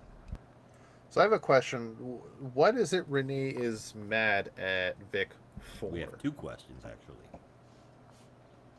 Ha. Ha. Ha. Ha. Ha. Ha. You're canceled, Josh. You have like a scattered pause button, an awkward clap button. Awkward. If you don't, you should import one of those. It's just like definitely need to. That's it. Just somebody going, oh. You're a fucking awkward, bud. Yeah, I got Yeah. that one here. Fatality. Oh, that's the wrong button. You killed me. But no, actually, why is Renee angry at Vic? Because the last time I saw them connected, and I'm gonna be honest with you, the last time I saw them together in a book was 52. Oh my god. Yeah, it's been that long. Wow. I don't really know the last time I saw them together in a book.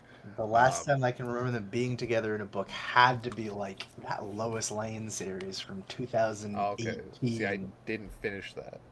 Well, That there you was- go. Yeah. I like that series. Is that why she did the something happen in that series that's I- why she's pissed at him? I don't even know, to be entirely honest. Yeah. Maybe it's just because he hasn't been present. He's just been absent. He's been chilling with Richard Dragon, smoking reefer. Why not? Smoking Reefer with Dick That's- Dragon. Up next on Fox. Oh God. Coming this fall on HBO, Dragon Dick with Reefer. Ugh. No, wait. That no wait. That's not. But no, this has been one of my favorites of the miniseries for the Watchtower. I love seeing Vic Sage pop up. He's a like a, I don't want to say guilty pleasure character. He's not a fan favorite character for me, but I love Vic Sage. Especially yeah, love the like conspiracy theorist tinfoil hat Vic Sage, because that's like hilarious. Is a guy that can definitely do nothing but good things, but at the same time he'll tell you like, don't carry a cell phone. It's like, okay. No, it's been an interesting title. It's been an interesting run. I love Cyborg Superman. I'm wondering how the hell they're going to get out of this one now with issue 6. They freed the Watchtower, but now Cyborg Superman's ready to tear the whole thing apart. So what the fuck's going to happen? Interesting issue, interesting moments. Vic just randomly appearing on the Watchtower. Is like, how did you get on here? Took a train. Like whatever he said. I can't remember what he said. I had a feeling. I had a feeling you needed some help or something like that. Yeah, that like was his that. response. That's Not answering how. Didn't answer my question, but okay. No, it's it's a a fun issue. Yeah. And I think how they're gonna wrap things up is answered on the this issue's cover. Friends close, Hold on. enemies closer. Well, the Beatles, Animal Man, Question, Batwoman, and Nightshade are gonna help fuck Yeah. up Cyborg Superman. And quite possibly even Eradicator, Hmm. since he got betrayed. Maybe, but I see Eradicator being freed and just flying away again. Yeah. He has a tendency to do that. Which I'm curious, if he does do that and flies up into space, where the hell is he going to go? Is he maybe Searching going to for come more across Searching for a new Krypton. a certain spaceship piloted by a certain Kryptonian general that has no powers? Oh, Hmm. shit. Didn't think of that, did you? No. Kneel before Zod. Yeah. God damn it. All right, so I'm gonna give it an 8.75. Rightio then. I thought so. All right, what's our next book? I don't know. We've gone from Something. space to space, so we should change shit up and probably stay in space. Dear God, man.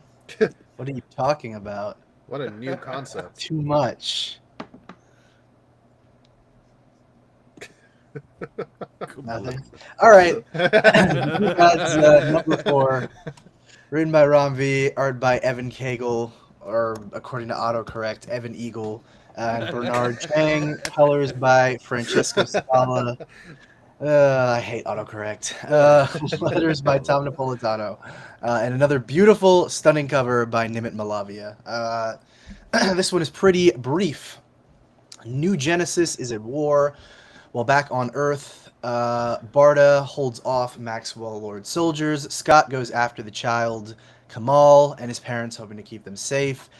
Just at that moment, Orion arrives, filled with rage and fury for not having killed the child sooner and believing that his prolonged death sentence has caused the destruction across New Genesis. Cut back to New Genesis. Shit's going down. Shadowfall, Akala, and Light Ray are holding off the Niktari as Highfather makes a very difficult decision of abandoning his dream for peace and pursuing violence. He chooses violence, releases the full power of the source, also revealing that he had been limiting the power of the source, and calls this the God Surge, which just opens up the source like a damn tap and apparently will give him a huge surge of power. Just then, back on Earth, the child Kamal experiences this surge of energy as Barda is preparing to take on Orion. Back on New Genesis, Highfather is suiting up for battle and asks Light Ray and Akala to clear the field as he prepares to engage the Niktari with the full power of the Source. And next issue is going to see Highfather put the smackdown on the Niktari, probably, which should be pretty crazy, but I'm excited. This issue fucking rocks. Yeah. I also forgot who Shadowfall was. So I went to my good friends over at League of Comic Geeks and discovered, or rather rediscovered, that Shadowfall made her first appearance in a little book that Rob loves called Green Lantern Godhead. Which Oh, I completely forgot. I saw it was like first appearance Godhead. Oh, he's gonna Oh, love no. this. But no, it was great seeing all of the New Genesis, New Gods kind of getting their chance to shine and make their stand against the Niktari. And I had a chance to kind of go through the first 3 issues again just to refamiliarize myself with the story and catch up on things. And it still holds up so well. And this issue is just stellar, especially giving the focus to Highfather, who has really been the symbol of peace and prosperity for New Genesis for so long before basically being like, nah, I gotta give up on that dream. I gotta wake up, gotta pull a Zack Snyder, say fuck my dreams, and go fight off the Niktari. So, yeah, no, this issue was awesome, and really got to see Evan Cagle shine too with some of those incredible action sequences back on New Genesis. So, easy 9 out of 10 for me, and all I can think of is I'm like on the last arc of Bleach right now, the Thousand Year Blood War, and I just got to go on this tangent, but there's a just indulge me for a second. There's a It moment. wouldn't be our podcast show. It if wouldn't it be wasn't one if of I them. wasn't self-indulgent. But there's a moment when the Wandenreich invades the Soul Society, and a person shows up who they believe to be Ewok at the time, and not the Ewoks from Star I was Wars. gonna say like The king Wicked? of the Wand. But the captain of the like Soul Society guard, who's what's his name, like old man Yamamoto, basically, who usually you never see fight except for one time, is like, no, I gotta step out and I gotta like actually show that I mean business, and is like the most badass fight. I won't spoil it for anyone who may or may not be reading it, but this reminded me of that, where it's like Highfather, who usually is in the background and lets other people fight on his behalf, is like, no, I gotta go front and center and suit up and wear my battle armor and fight off the Niktari all by myself. So I'm very excited to see how that plays out next month. But yeah, 9 out of 10 for me. if Highfather coming out of the battlefield doesn't start with glass shattering and a heavy guitar riff, like there's something wrong here. Oh, Like, I could totally see Stone it. Cold Steve Isaiah. Ready to put the smack down on the Yeah. Niktari. This has been a hell of a book, and this was a damn good issue. Holy shit! I went into this book with no expectations. I'm gonna be honest with you. I like maybe your typical Rom V expectations of this is gonna be a fucking journey. This is gonna put like psychedelics to shame. But That's one way to put it. yeah. But though this is just defied any expectation I could have had. It's exciting, it's action packed, it's adventurous, it's so chock full of lore. It's like reading a fucking Bible. It is insanely good, and the art just complements it so goddamn much. And I can't wait to see Highfather start whooping some ass. Oh yeah. I don't think I've ever seen that. I don't think anybody ever has.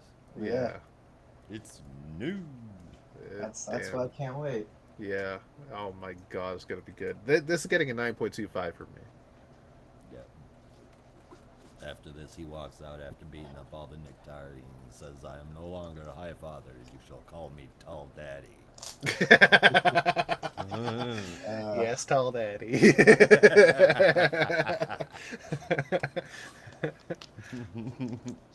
Oh boy. That's an everything- interesting concept though. Like, what if he does do that? Like, I am no longer the High Father. I've become a warrior again. Warrior, yeah. So we need a new High Father. Oh boy. I mean, he could still be High Father and be a Well, warrior. obviously, It's that would just be a more Scott. aggressive High Yeah. Father, I guess. A High Father who's not afraid to beat the shit out of some cosmic invaders. It's a little scary. Like, I thought you were this peaceful kind of shepherd dude, and now you're like gonna beat the crap out of these Yeah. alien invaders. With this freaking shepherd staff as Yeah, well. with this It's like, freaking shepherd's crook.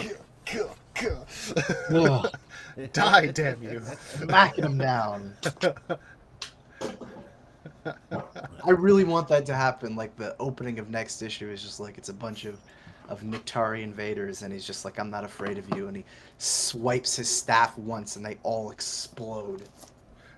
One more question I got. Sorry, Josh. Before we get into your side of the review, I know I'm always fuzzy on New God's history, but the staff he had in the flashback when it was the birth of New Genesis, and the staff he has in the present day, is that the same staff? Yes. How the Yeah. fuck happened? Why is this so warped and disfigured now? Well, it's been a few years. I mean, It's like so it's after like centuries of just ruling. yeah, The staff gets a little warped. age, I guess. Yeah. No, Jesus. dude, it happens to all of us. Even new god technology is susceptible to decay somehow. Fair enough.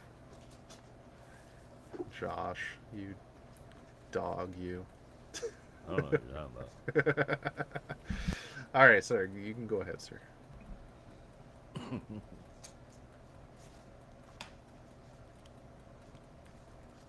Josh, Yo. you're sorry. Oh, okay. You're taking your puffer. Anyways, as far as this book goes, man, just real quick, y'all pretty much covered it all. Everything's gone to shit. Orion's not gonna be happy about Barda blasting him in the face, and this has been crazy. I can't wait to see what the hell is on the other side. It's just non-stop exciting, even the parts that are slow. 8.75 out of 10. Right on. So speaking of gods, you remember the Greek pantheon? I think so. I've heard of it before. Yeah. Yeah. They put out an album like 2 years ago. Oh yeah, yeah. It was a Ska Shocking. polka hybrid. yeah. So what were the mortal enemies of the Greek pantheon? What were like those beings that were destined to take them out? In the Greek pantheon, it was The their fucking those demigods. those big lumbering guys. What are they called? Yeah. I can't remember the Can't name. quite remember. It's like right on the Gigantic tip of my beasts. tongue. The mega no. The lard no. The Titans. There Titans. you That's go. it. The Titans. Yeah. Ah. Okay. Yeah. No, the Titans were. You did that. I had a feeling I did it wrong. Yeah, the Titans came before the gods. But No, but the Titans were destined to destroy something as well, weren't they? no, the demigods are just destined to destroy their parents, who are the gods. But anyway, No, but the Titans fought something. I thought it was didn't the Titans fought the gods. The gods won. yeah. well, that's what I was talking Chronos about. Yeah. being the last one that got taken. Yeah, out. that's what I was talking Like, about. I the thought it was Titans. that Zeus had killed Kronos and they just like exiled the rest of the Titans to Tartarus or something. This is gone. I mean, he did, but then Beast Boy defied all logic and got them out. Oh my god. That's what happens. Yeah. Beast Boy went to hell or Tartarus and freed the Titans. Yeah, he became a hellhound. That's awesome. And Yeah. did so without Wi-Fi. Says you. I don't know. What's That going was on that in one book Titans? where I they went to hell. The last time they went there, they found the Neron's Oh yeah, they had computer. Wi-Fi. Yep, Yeah, that's right. There was yeah. Wi-Fi in hell, It's just there was a million fucking pop-up ads. and it's really expensive.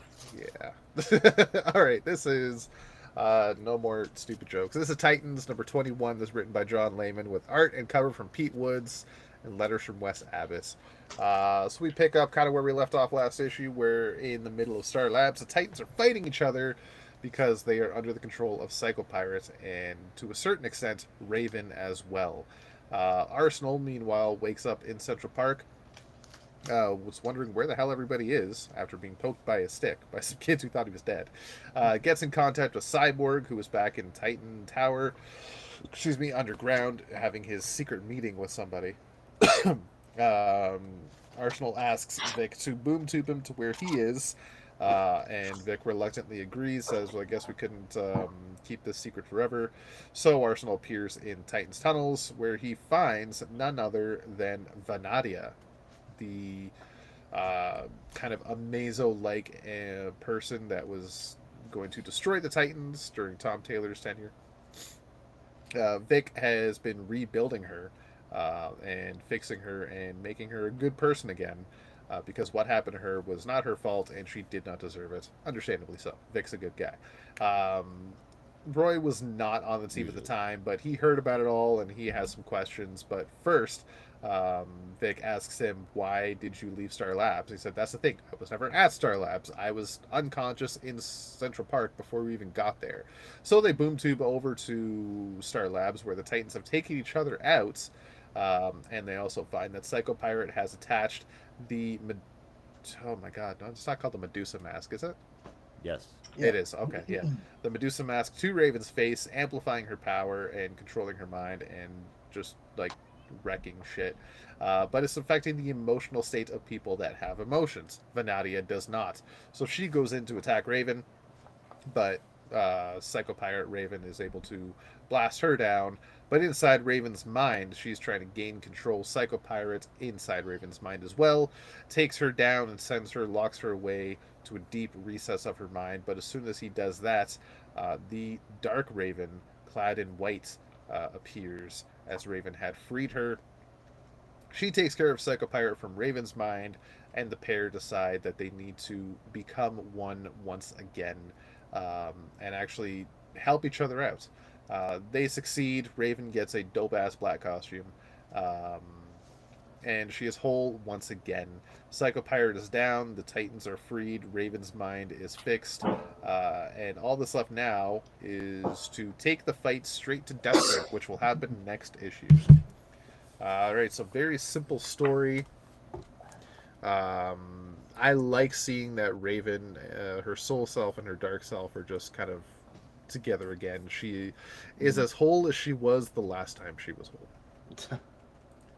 Which is good. I mean, that's what I'm trying to say. Yeah. No, it's a cool costume. It's a cool idea. I like that Raven is herself again. Yeah. The Titans are maybe stronger than they've been in years. So taking the fight to Deathstroke is going to be a cool thing. I am excited to see what other players Deathstroke might have in his... What the fuck's it called? The Crime Syndicate. Which I still don't understand that name, but whatever. It's a syndicate of criminals. Yeah, I guess, but... Yeah. I mean, could be worse. Could be a whole bunch of fucking Justice League ripoff people. Could you imagine that? How stupid that shit would be? I mean, I have to go back and look, but it might be like Titan's counterparts. Psycho Pirate could be like an opposite of Raven, Deathstroke like an opposite of Nightwing. Psycho Pirate, Deathstroke, Clock King, Mammoth. And I think that's all that's there right now. Yeah. I don't know who Claw King could be a counter of. Arsenal? No. Yeah. Maybe I'm just fucking around bullshit. Anyway, I enjoyed this issue. I'm liking the run so far. This is going to get an 8.25 out of 10. Yeah, 8 out of 10 for me. The character work is still strong. I don't know, not much else to say about it. Yeah.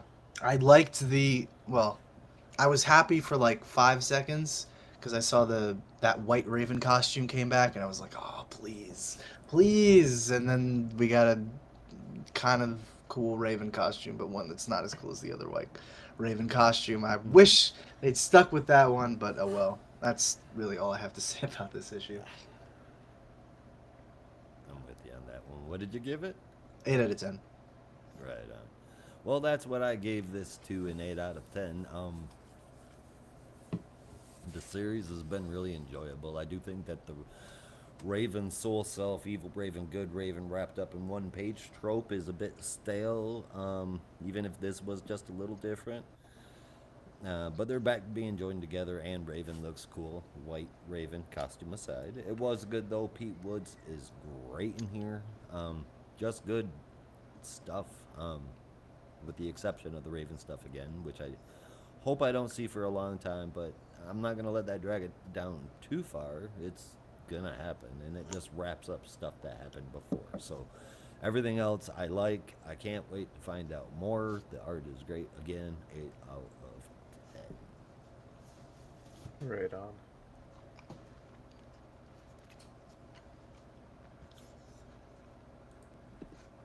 Okay. And Wow. You? I got nothing. Nightwing's next. Wow, okay. Yeah. Nightwing's next. I don't know why I thought you hadn't gone yet. No, I did the review. Go figure. All right, yeah. So Nightwing 124, written by Dan Waters with Dexter Soy art and Veronica Gandini colors both inside and out, with Wes Abbott lettering. Nightwing has pulled the Flyboys and the Teddies together and under one roof in order to keep them safe. The mutagen that the Flyboys have been exposed to is killing them, and the only way to save them is through blood transfusions. There's 3 Flyboys there that Nightwing can help, but 2 died. He's donated a lot of blood, and he's done. He's taken off again, going to hunt some killer robots released on Bloodhaven with his sister, the mayor's permission, though she quickly regrets that. Nightwing started having hallucinations as a result of donating too much blood, and he sees someone. He sees them because he's so close to death just now and remains with one foot in the grave. That person is the Zani, leader of the Cirque du Sin, and generally a creepy motherfucker. As Dick goes out after the robots, he's still hallucinating and nearly dies, but is saved by the youngest member of the Teddies, firing a gun to take out the robots and save Nightwing's ass, and calling Nightwing boss. We also see that Olivia isn't who she says, or rather what maybe. We see her remove her face. We're not sure what's shown underneath, but it really upsets Mayor Grayson. Dexter Soy's art is some of the absolute best in this game, period. And this is unusual. It's an unusual story for Nightwing, and a bit for Waters too, but it's a solid slap shot for me, man. Home run, touchdown, goal. It's been a great story so far, and it's got me really invested. You'd think that this would get old fast, like this was some sort of Bloodhaven magistrate, and I'm so very glad that it is not. Long live the Nightwing book. 8.25 out of 10. Yeah, this was a a good issue, but kind of a weird issue. Given that it is the conclusion of the On with the Show arc, so we're going to be continuing with the story, but entering a new phase. But kind of a weird way to end the arc with, I guess, Nightwing potentially having his own followers, a la Dark Knight Returns, which obviously Josh is gonna hate. But trust me, these are not like the mutants or the Sons of the Bat. This is the Sons of the Wing, so it's different. So you can like it, Yep. okay? Yeah. But yeah, no, It's the it usually you have that crazy epic cliffhanger that leads into whatever the start of the next arc is going to be. But um, it kind of feels like that cliffhanger got pushed up and maybe obscured a little bit. Sorry, with the Olivia Pierce reveal with quotation marks around that. So yeah, I don't know, like solid way to kind of wrap things up, but it feels something feels odd. It feels almost as mysterious as Nightwing's hallucinations, and maybe that's intentional. But I loved leading into the We Are Nightwing. yeah. I wish, God, I wish. But yeah, no, I loved the whole sequence of the Zani kind of teasing Nightwing regarding his current hallucinations, and I assume that's going to continue to play into Nightwing's mental state being affected within the next few issues. So looking forward to that. But yeah, no, it's a weird way to end up the arc, but I'm excited for what comes next. I'm excited for what can come next. So 8.5 out of 10. I'll give it 8.5 out of 10. 8.5 out of 10. Right on. I will give it the same 8.5 out of 10. It was a solid issue. Really making me question whether. God, what was it? Yanni? Not Yanni. Zani? Zani. Zani. That was one letter off. Zani Close enough. is real. It's really making me question that. But it's a really interesting concept. I like it. Yeah, I'm excited I to see mean, where this goes. Victoria referenced them too, so it's not Yeah. just a hallucination that came out of nowhere. Mhm.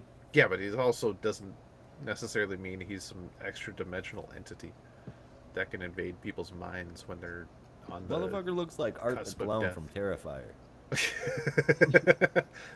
Yeah, could just Like, be a this dude. can't You be don't know. Yeah, no, this is 8.5 for me. I'm excited to see where it goes, especially with that bit at the end with the kid calling him boss. Yep. Woo, We that are was Nightwing. interesting. We are Yeah. Nightwing. Come on. Manifest it. All right. Well, it's quite the mystery. You know what else is a mystery? Detective work. It is.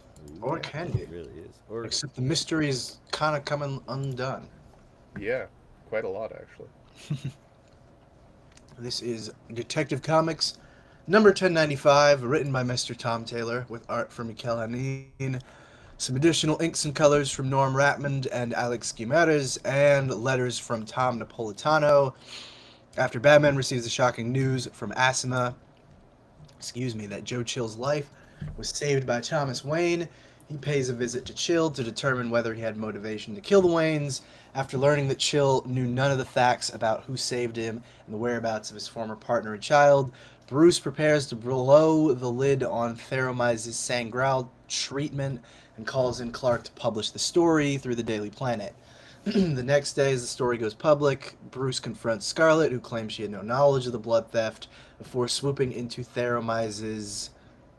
What the fuck?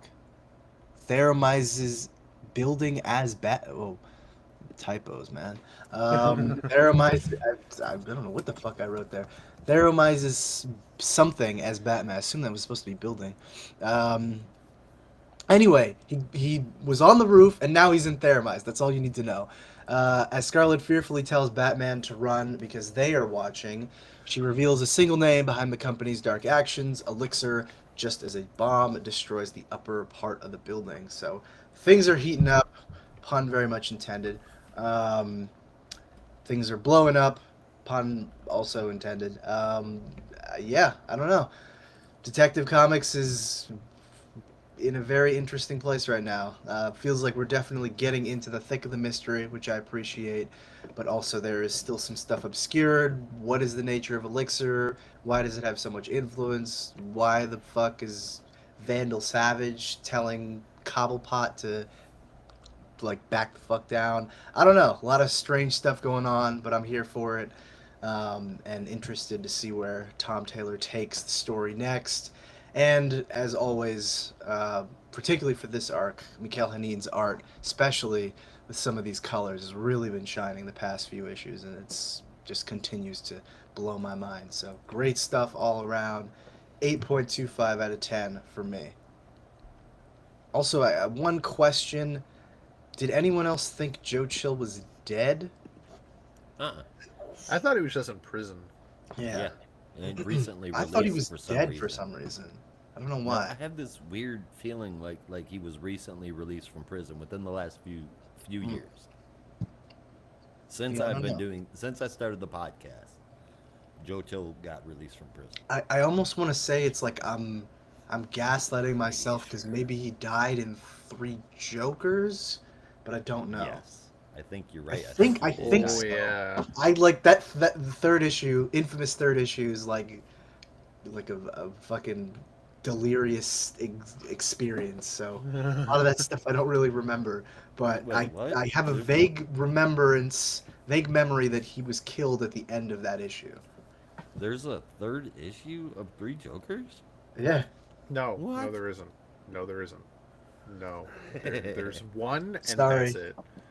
No. Rob, I would love to deny reality, Yeah, and it I does know, exist. This is one of those It's an times example of where I horrible, wish I could horrible claim storytelling. ignorance, but I can't because it's Can't. too etched in my memory. I I've can't never thrown a forgive. book before. Never in my whole fucking life. No, Never once in my whole fucking life have I ever thrown a book before. I Oh, threw I a thought book you said first. burned a book. I was like, whoa. No, No. not burned. Whoa. I threw it. I threw that sumbitch hard. no, there's. dude. I was like, As far as I'm concerned, there was one issue, and then the other two got lost in development hell.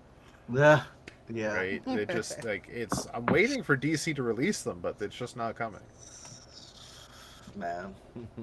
Honestly, if they'd only put out that one issue, I probably would have been satisfied. Yeah. I mean, it would have felt a little weird, but I would have been like, because the whole mystery doesn't really get addressed. But I would have been like, okay, all right, well, it wasn't terrible. It didn't you know what ruin was my terrible? life. The third issue of that series. And Jason Todd trying to hook up with Barbara. What the fuck? What kind of nonsense was that shit? I don't know what you're talking about. What? I'm talking about Detective Comics. Oh, you talking about Clearly, Three you Jokers? haven't read a little book called Batman Eternal. Yeah, really. I don't know Ew. what they were thinking trying to put them together in that book, too. Yeah. Why was that ever a thing? Don't know. It's gross. Well, in Detective Comics, does anybody else get the vibe that Martha Wayne has a lot more to the story than like? I'm really hoping it's not the case, and I'm probably just like talking out of my ass right now. But like, there was a brief period in this issue that I got the vibe that like Asima has a tie to Martha Wayne somehow. Possibly, yeah. Because I know they'd mentioned something about the perfume, right? Yeah. Martha Wayne was the one that smuggled her out. That's Does Joe she- Chill's kid. She's the one that arranged and helped her to run away. Yeah. That's how she knows her. Well, no, I think, that's yeah. that's Scarlet Scott, but that's assuming that Scarlet Scott and Asima are the same person. Yeah. They are, We obviously. don't know for sure. It could just be a hello. red herring. It could be. Could be, yeah. We don't 'cause, know. That's We how. don't That's know. how. Batman. Bruce Wayne dates totally normal chicks. Yeah. Sometimes. Every Sometimes time. he has. Yeah. Sometimes. Every time. There's that one woman. There was Silver Vicky St. Vale. Cloud. There's Yeah. Vicky Silver St. Vale. Cloud is. I Yeah. wouldn't call her normal. She Rachel was Dawes. normal. She literally left Bruce because she's like, I don't want to be Don't caught give up in me your Did nonsense. you just say Rachel Dodds? Rachel I- Dawes from The Dark Knight. Go away. But she was kind of normal. Yeah. Kinda. Rachel She didn't I'm become like a just don't- supervillain. She just No, got killed. She died before she could become the villain. Yeah. Is that Julie Well, Madison? not all of us are that lucky. There's some. He There's died in some a drunken stupor. for every fucking Jezebel jet, there is a Vicky Vale. Okay. Yeah. Are you gonna be my curve? Oh, I love that band. That was my jam in 2004. I'm so sad they don't make music anymore. They Anyway. do. It's just not popular. I can't find it. Oh, I was just talking out of my ass. Most okay. bands don't stop. They just stop making good music. Yeah. Anyway. Yeah. No, I'm not 100% convinced that Asima is Scarlett Scott. Mhm. I know that Taylor's kind of hinting at that, but like there's a couple other players on the board that could also fit the bill, like that mystery redheaded woman that wears the mask all the time. Yeah, I was thinking it might be her. That she's definitely a suspect. I mean, Asima also has red hair. So, and why does she wear a mask all the time? Why have we not seen her full face yet? She always she's just old. shows up in Scarlett's office and say, "Are you sure you want to do that?" Is And it Scarlett's mom? Is it Joe Chill's ex? that's very possible. Hmm. That's very fucking possible. I'm still just also Inquiring reeling minds from want the to idea know. that Bruce Wayne slept with Joe Chill's daughter. Is that any weirder than Nightwing sleeping with fucking If you Harley. say, God damn it, Josh. faces with Tony Zuko's daughter? See, okay, so Nightwing being a brother to Tony Zuko's daughter is one thing, but Josh, you need to go fuck yourself.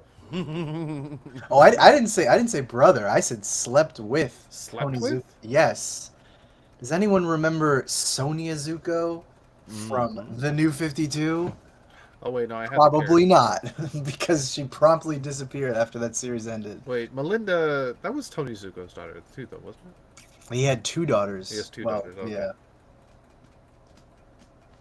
Sonia Zuko. No, Yeah. I don't remember Sonia Zuko. I vaguely remember Look, Sonia like Zuko. father, like son, or I guess like son, like father in this case. Yeah, but I will gladly take Nightwing sleeping with Sonia Zuko any day of the week over Harley and Nightwing getting it on. Because Oh, fuck Lord. that movie. Yeah. Let's never mention that ever again. Though I feel like Josh will always mention that. You bastard. You bastard. Oh man. No, this is a very, very good mystery. I'm loving this arc. I'm loving this run. This is going to get an. Fuck, it's getting a 9. It's getting a 9. It'll be an 8.75 if Martha is Asima, but. Honestly, I don't even know what to say here. It was just so good. Yeah. It's such an interesting story. Bruce overcoming his age and injuries with that serum, just to find out what it is. Yeah. It's been so good. The art, the colors, the story, the dialogue, everything about this is great. I absolutely loved it. 8.75 out of 10. It's really, really good. He's so nice. And such an amazing change of pace from the Detective Comics that we came off of. Yeah. Which I'm not shitting on. I loved Rom V's entire 2-year run. I think it was 2 years. But Yeah, it was pretty close. and It was a great. lot. But this is different and enjoyable. Yeah. Yeah, it's a different kind of detective comic. It's not some big bombastic like Yeah. Gotham shaking story. This is a mystery which can have some lasting implications depending on how it ends. Yep. Yeah. Can I get actually maybe I'll save this for after the show because I need to get existential with you guys. Well, by all means. Uh-oh. I love getting existential.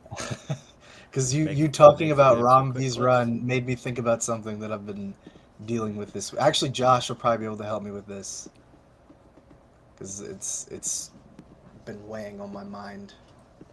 Oh no.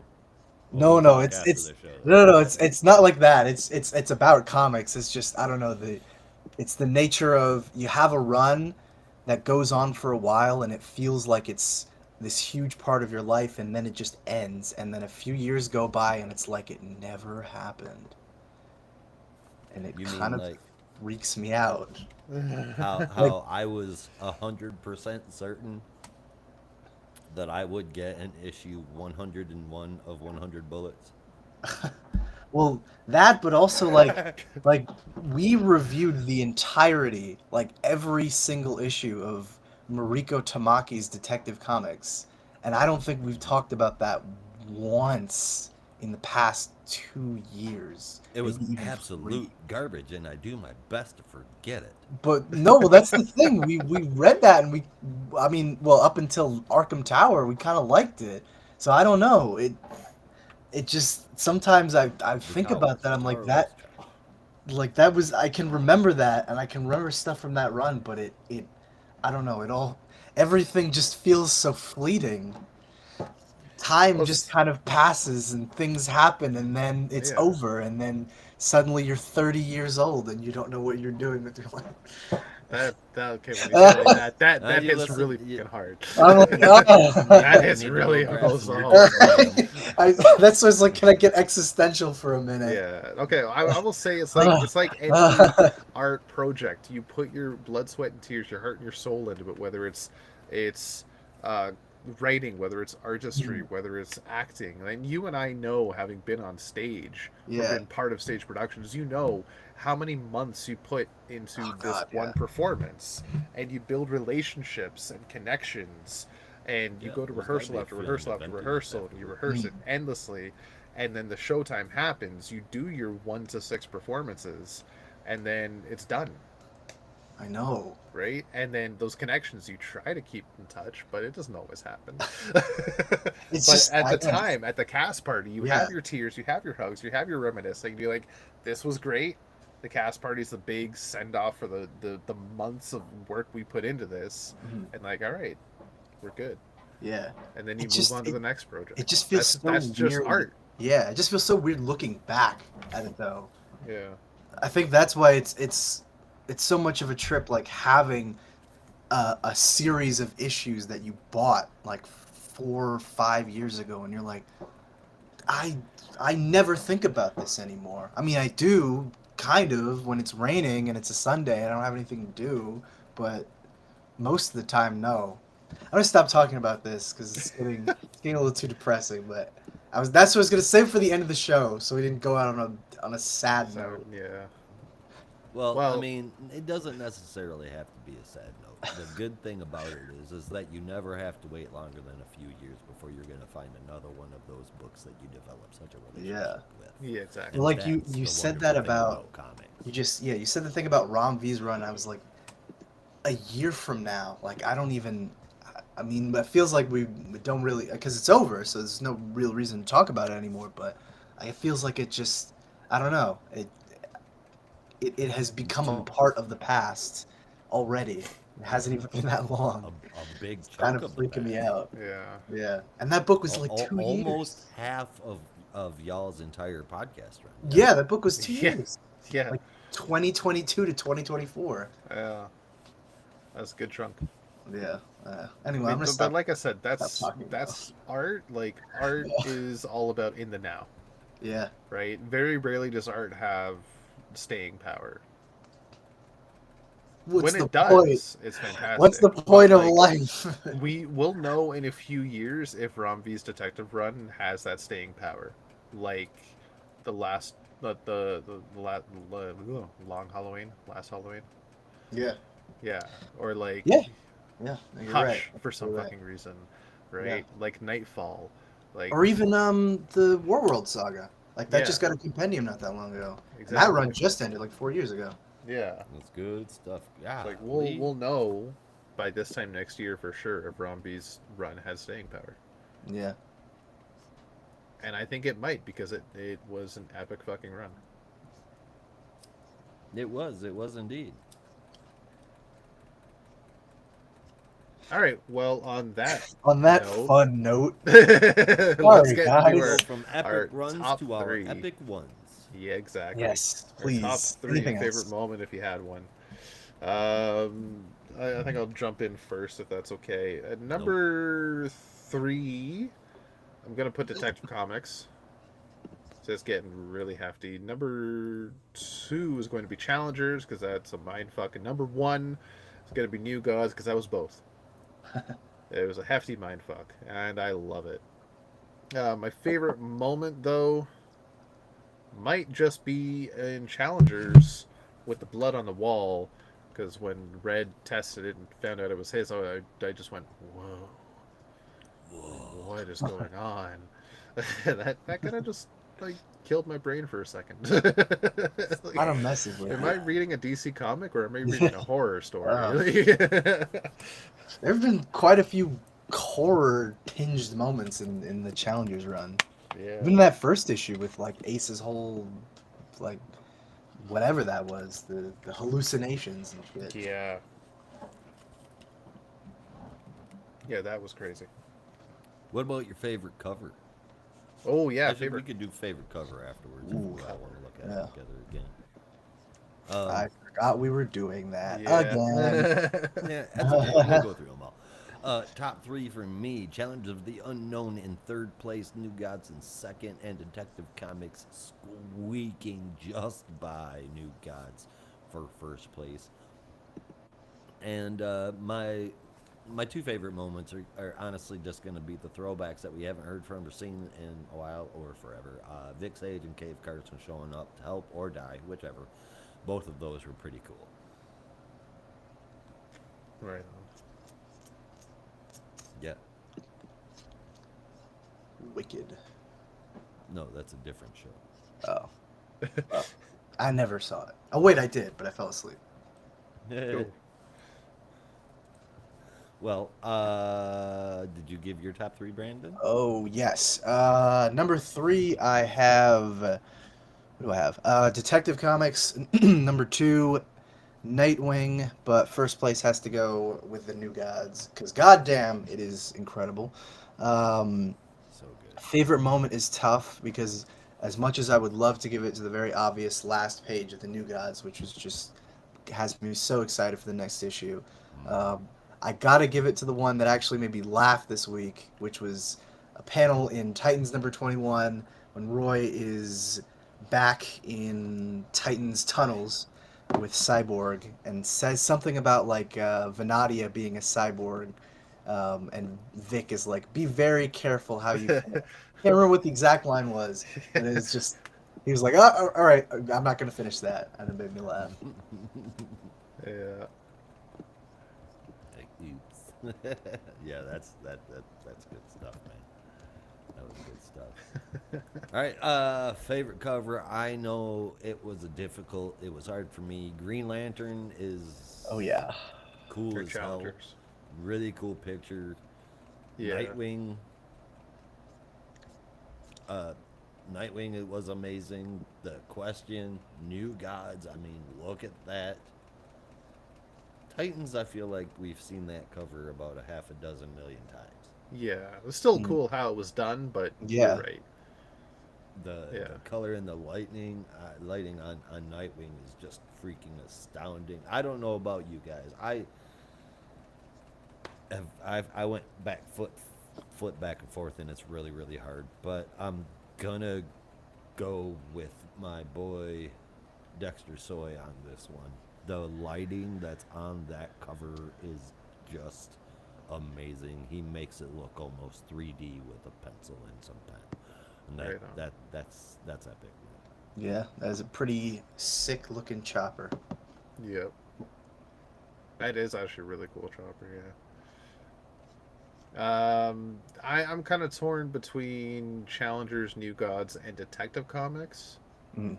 If I'm doing a top 3, but I have to pick one because that Detective Comics one is dynamic. The lighting here is yeah, I I feel love- like we got a new classic. I'm such a Batman sucker cover. for like Yeah. the up shots of Bruce posed on something. yeah. And like, It's like I a could stare at freaking this ninja. for minutes on end and just like find Yeah. all sorts of different things to stare at. It looks so good. The New Gods cover is dynamic in its own way. It's just it's busy but in So a good detailed. way. I don't think it overcomes it either. Exactly. Mhm. Like, you have High Father in the foreground there in full color, and in the background all pencils, and it just looks Yeah. fucking fantastic. It's a beautiful cover, and it is really a contender for number one. But I think still I have to give it to Challengers because it's Hmm. like I said before. I would take a clean print of this. It's simple, but it looks so good. Yeah. There's something about this cover I fucking love. I love a cover that feels like it's like you know exactly what the story is without even having to read anything about it.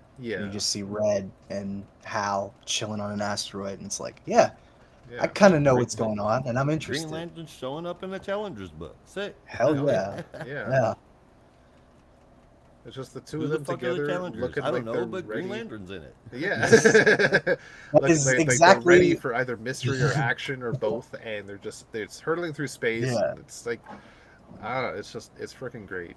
The If line I work if in I this is didn't fantastic. if I didn't know that Rob was already a fan of the Challengers, I assume he would have had the same thought process that Josh just said. Like, I don't know who the fucking Challengers are, but Green Lantern, I'll check it out. Yep. Not a problem with that either. Oh man. Well, in that case, I think because I thought you were gonna go with Detective Comics as your pick, but I think I'll snag that one if you're not going with it, because this one, like I said, the like framing of it is just excellent, and it It almost feels like a like the position you would be in just before Batman is about to kick your ass, which Yeah, is right, terrifying but also kind of awesome. right. You're looking up. This is the oh shit picture. yeah, Yeah, no, this is like God. if you see Batman looking down at you like this, you're done. You're waking up in Oh the yeah. ER. yeah, I feel like this is a new classic Batman illustration, a new Yeah. classic Batman cover, and I would love to have that looking down on me right Oh, now. agreed. That would be right. cool. But just the picture, not Batman himself. Right. Just a Who picture, who not did this Batman cover? I think it's Mikhail Hanin. The Is it? signature somewhere. Cause it, Yeah, where it's on is one the of those signature? bricks, I think. Yeah, you can if you look close. Oh, okay, yeah. Yeah. No, I thought I saw a signature in the gargoyle's like eyebrow on the bottom left corner there, but like Mm. no, that's not a signature. Also, I'm always a sucker for Batman being backdropped against the moon. There's Yeah. something about it is just so cool. Behold the moon. The moon. But Josh is also getting the like nom flashbacks from that sentence. moon. Actually, no, you use Moon Knight in Marvel Rivals, so you get happy when you hear that sentence. Not when it's against me. Yeah. No, this is God. If Challengers hadn't come out this week, this would have been my favorite cover. Yeah. No, Yeah. it's This pretty is one of awesome. those covers where you can just rave about every time you see it. Oh, Give it totally. time. Yeah. Yeah, I definitely agree. Like, I could totally see this being, like Josh said, have like a Virgin cover or something like that, blow it up to poster size and sell it at your comic store or something. Yeah. Hell yes. All right. As all Well, things should be done. exactly. Well, I don't know about all things. Maybe not All all. cool ones that we Not, approve. yeah, not all the good every cover. Talking I about forget. Batman Eternal number 11. Oh my God, no. Hush. I mean, I don't. Shush on I Batman I've Eternal gotten yet. over my fear of that, but also I don't think I want it on my wall. No. I don't think anybody wants that on their wall. Yeah. There was some stuff that was okay in Batman Eternal, but overall, that was not okay. Yeah, it's just that issue was not okay. I didn't mind the story, but it was hard to look yeah. at. Yeah. Or in my case, couldn't even look at it at all. Yeah.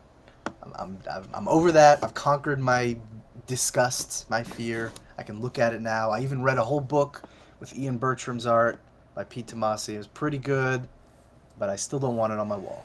Yeah. I don't like art where it looks like everyone's eyeballs are bulging out of their skull. Nope. Yeah. Shit drives me nuts. Yeah. Yeah. It makes me feel not good. No. Not good. But all. that's going to be a conversation we have another day because every so often that gets brought up. For now, it's time to go. For I now, think so. it is time to go. Yeah. Yes. So, I guess it's time to say goodbye. I guess. So long, farewell, auf Wiedersehen, goodbye. Oh, you with your show tunes. Show tunes, you say? Play me out, Johnny. Play you out? Okay.